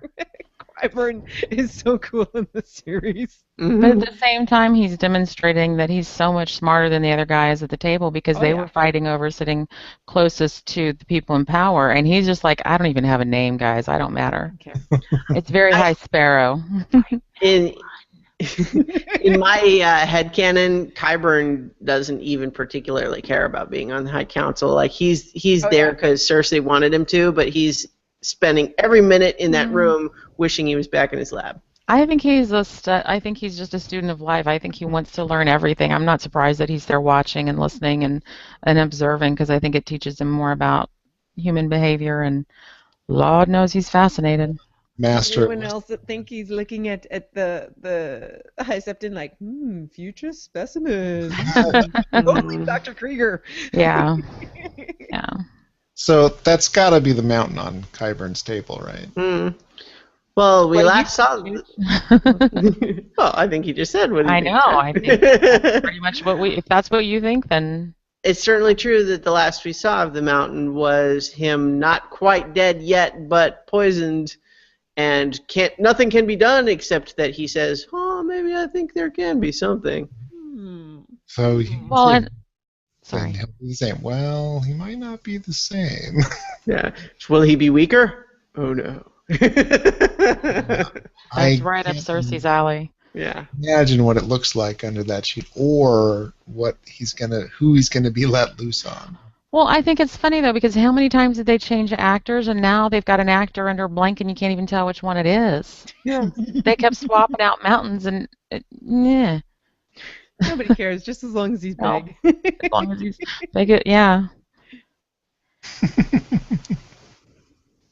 All right, then the last few scenes, Volantis. Mm-hmm. See this Atlantis looks cool. I like the bridge. Yes. big sprawling city. Mm-hmm.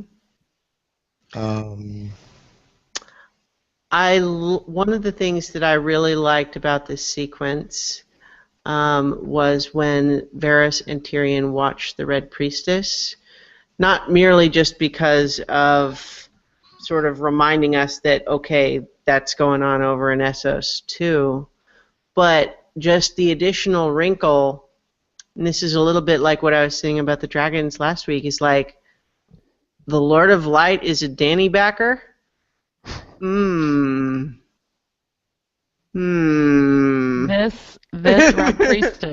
red priestess is a Danny backer. That's, I think, all that we can get from that. We don't know. I mean, Thoris never said that he was a dragon. What'd you call him?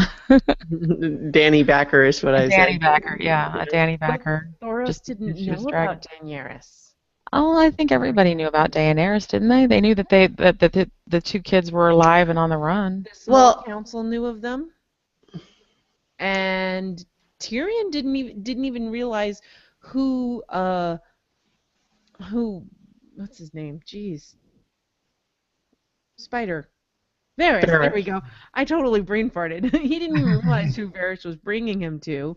I don't really think that Daenerys is and what's going on over there is common knowledge. I mean, to me in Westeros, what's going on in Essos is like people just they couldn't be bothered, but Tyrion was on. Affect them. Okay. All right, I'm not gonna argue. Tyrion knew, but I don't think Thoros knew. And I'm not sure Melisandre, well, if she knows, she hasn't mentioned anything. Well, my thought there is just that the Lord of Light is fully capable of telling different priests different stuff depending on whatever Lord of Light wants. You know what I mean? And so the ones over in Westeros who don't necessarily, he is having them lay the groundwork for whatever the larger plan is.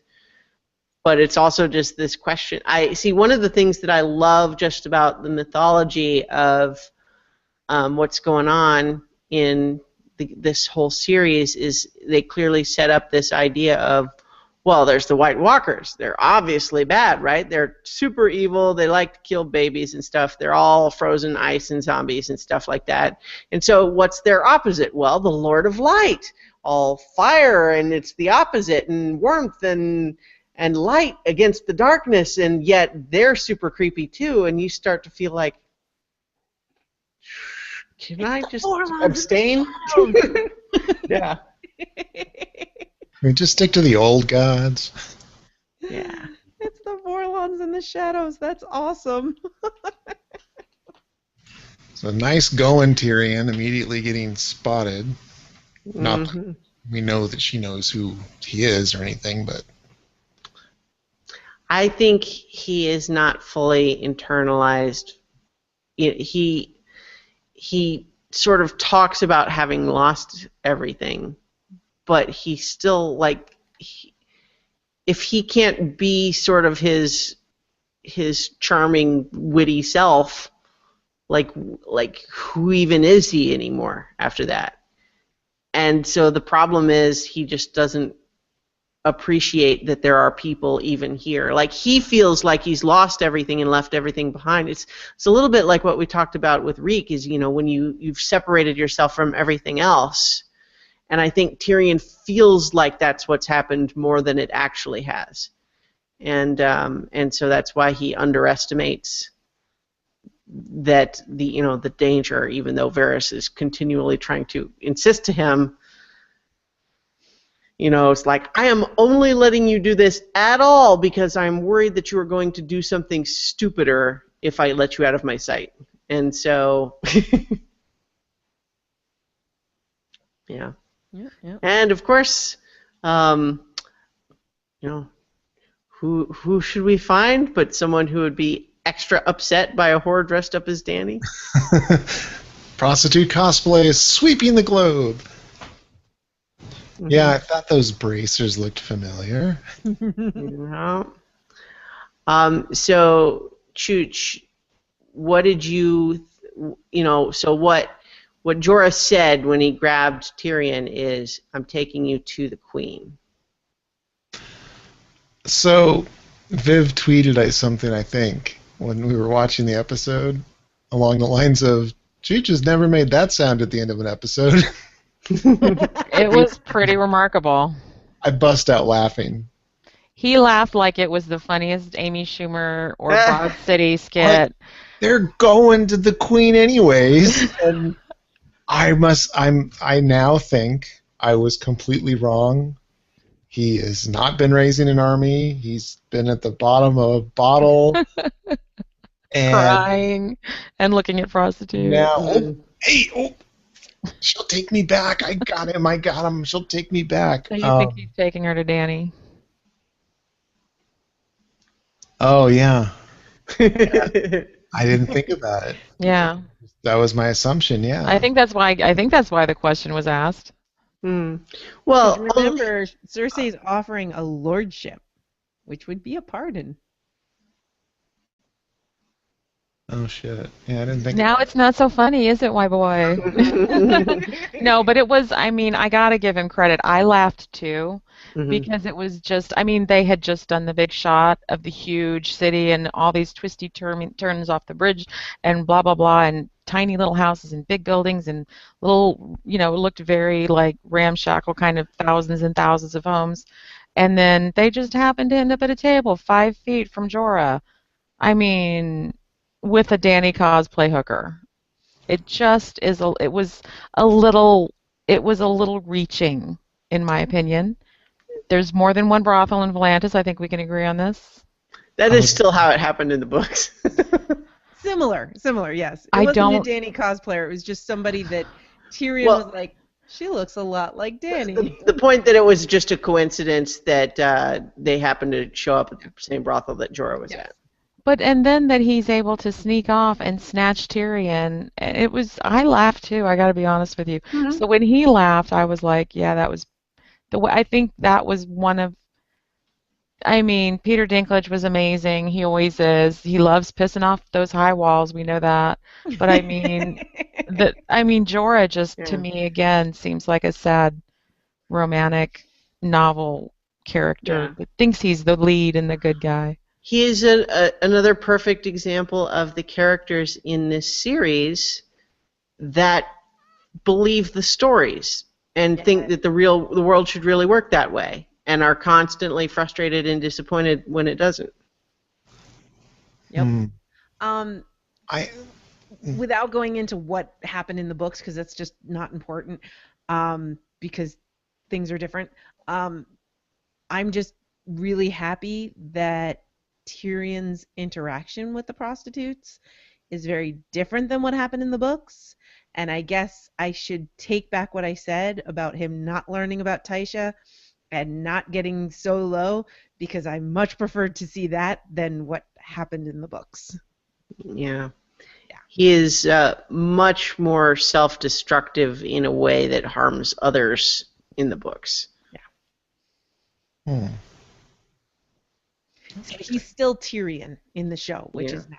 He's not still Tyrion at that point. It would make me wonder, the Jorah Tyrion, if this was premeditated and set up, like how he happened to be there, and if somehow Varys set it up. And I can't imagine why he would, because he's been taking Tyrion all this way, but he was right behind him, and he looked and saw, oh, he'd just taken off to go And take. it was Varys that was doing the communications with Jorah in the first place. So it definitely crossed my mind that something weird's going on there, but it doesn't make any sense why you've taken all this way. We did also see Varys looking concerned when he lost track of Tyrion. Yes. So, but I was laughing partly just in terms, well, you know, not only the irony, because you know, even though obviously the line can be taken either way, my thought was the same in terms of when the equivalent moment happened too, is that for me, just based on who Jorah is, my immediate conclusion was, well, he wants to get back in Dany's good graces. He doesn't care about going back to Westeros. That's not what he's about. But in any case, that was my interpretation in this equivalent spot, and so I agree there. But so with that expectation, this idea of, you know, from Tyrion, he's so fed up about being in this luxurious traveling coach. Yes. And so it's like, oh, so maybe in, you know, exchange you can make it the rest of the way as the prisoner of someone who doesn't like you. You can go in a sack now. I do kind of like that. The site. Well, that was the episode. We Yeah. have Yes. ratings. Ratings. Okay. Who wants to go first? 10 out of 10. 10 out of 10 for Viv. Yana? I'm trying to think. I know the number, but I'm trying to think of the thing to choose. I'm going to choose 9 out of 10 morning sword lessons. Nice. 9 out of 10 morning sword lessons. Can I say giggity? No, it's Brianna Pod. You can still say giggity. That's I'm trying to settle on my rating. There's some really good stuff that happened. Not sure if I want to go to a full 9, so I'm going to give it 8.5 out of 10 Daenerys cosplayers. Nice. I'll go 8 out of 10 Faces of Death. Ooh, nice. yeah, that is a good one. So that gives us a cumulative of 8.9 out of 10. Cool. Technically, I may have rated it as an 11 because I gave it a 10, and all my scores have started with the 1-0 period. So I guess I gave it an 11. No, I'm kidding. And next week's episode is called The Sons of the Harpy. Yeah. So, as far as our survey question, number of new named characters, like I said earlier, if we want to count only named characters, then I think only the High Sparrow qualifies this week. But if we want to also include other significant characters, whether or not they got a name, then I think we could potentially count the High Sparrow, of course, the Red Priestess that Tyrion and Varys listen to, the horror that Tyrion talks to, and of course the girl in the House of Black and White. But that would be, but 3 of those didn't get names. So if we want to be strict with the name... 3 of them didn't get names, and we don't know if we're ever going to see them again either. We may never see Unnamed Girl again. Mm-hmm. She may rotate out with a new face. I was just keeping track of the characters that were not just like, extras. Because that's kind of how we described it last time, is not extras. Totally, yeah, named characters. I'm fine with that count. John named the guy in charge of building the latrine, but I don't know if he was previously. Did he say the name? I think he said, good job for a ginger. No, he said his name. Yeah, he said his name, and then he said it's a good job for a ginger. I did pick up on that little interesting comment. Well, but we may have seen him already.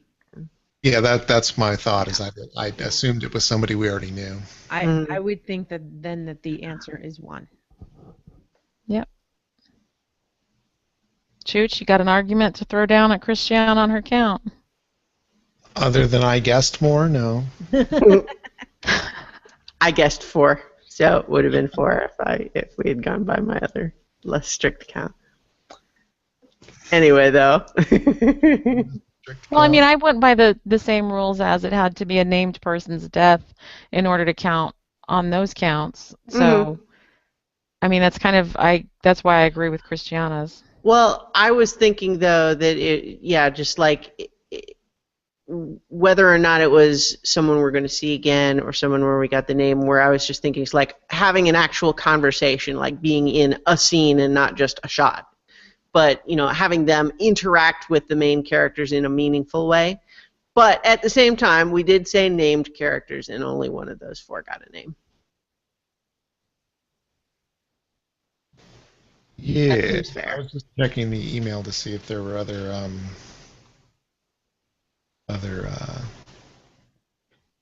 listener surveys released. I forgot to gather them beforehand. I think it's harder when it's... like... There was one. There was only one from Nobilis. I guessed 2. Well, I think, is he closest? He went over, though. Yeah. Yeah. If we go with the 1, which is the one I think is more accurate, I'm sorry, Nobilis. But I think if we include 1, we have to include Yeah. all and I 4. guessed like 5. Yeah. I guess 3. I guessed one. I don't know how many I guessed. I think that it should count as one. I don't even know what I guessed. I don't see it here now. That's okay. Anyway. I'm sure I went over. I think everybody went over. I thought we were going to meet more people, and I don't know why. I imagined the Arya's journey was going to be like barracks and stuff. Yeah. So it was going to be a bunch of other young recruits to get in shenanigans with. That's what I expected. I do like this this thing to guess though, new characters over deaths. Mm-hmm. Mm-hmm. Do you want to just do that one again? Yeah, I think we should keep rolling. All right. It's easier for you to count. I doubt we're gonna get like, oh, and this is Tom, and this is Dick, and this is Harry, Right. and that's Clyde, and Inky, and Lincoln. You know. Well, sometimes it's tricky because, like, what if they don't say the name in the show, but they are given a name in other material or something like that? Kind of like with Mosador last week. You know, it's like I don't know that I remember them ever saying that was his name. But then I remember reading in other material that that's who that was. Mm. Right. Interesting. All right. I think that wraps it up. Okay. Yeah, we have no extra feedback. We have nothing in the Q&A. All right. All right. Everybody's ready for bed. Yeah. Very much so. All right. Well, thank everybody for viewing and everybody for listening, and we will talk to you in a week. Bye. Bye. If you have feedback for the Beyond the Wall podcast, you can email us at btw@specficmedia.com. You can also leave us a comment on the website. Go to specficmedia.com where you'll find a shiny BTW button. That'll take you right to our page. This podcast is released under a Creative Commons Attribution Non-Commercial Share-alike 3.0 Unported license. Feel free to share and remix. Just give us credit and don't charge money for it.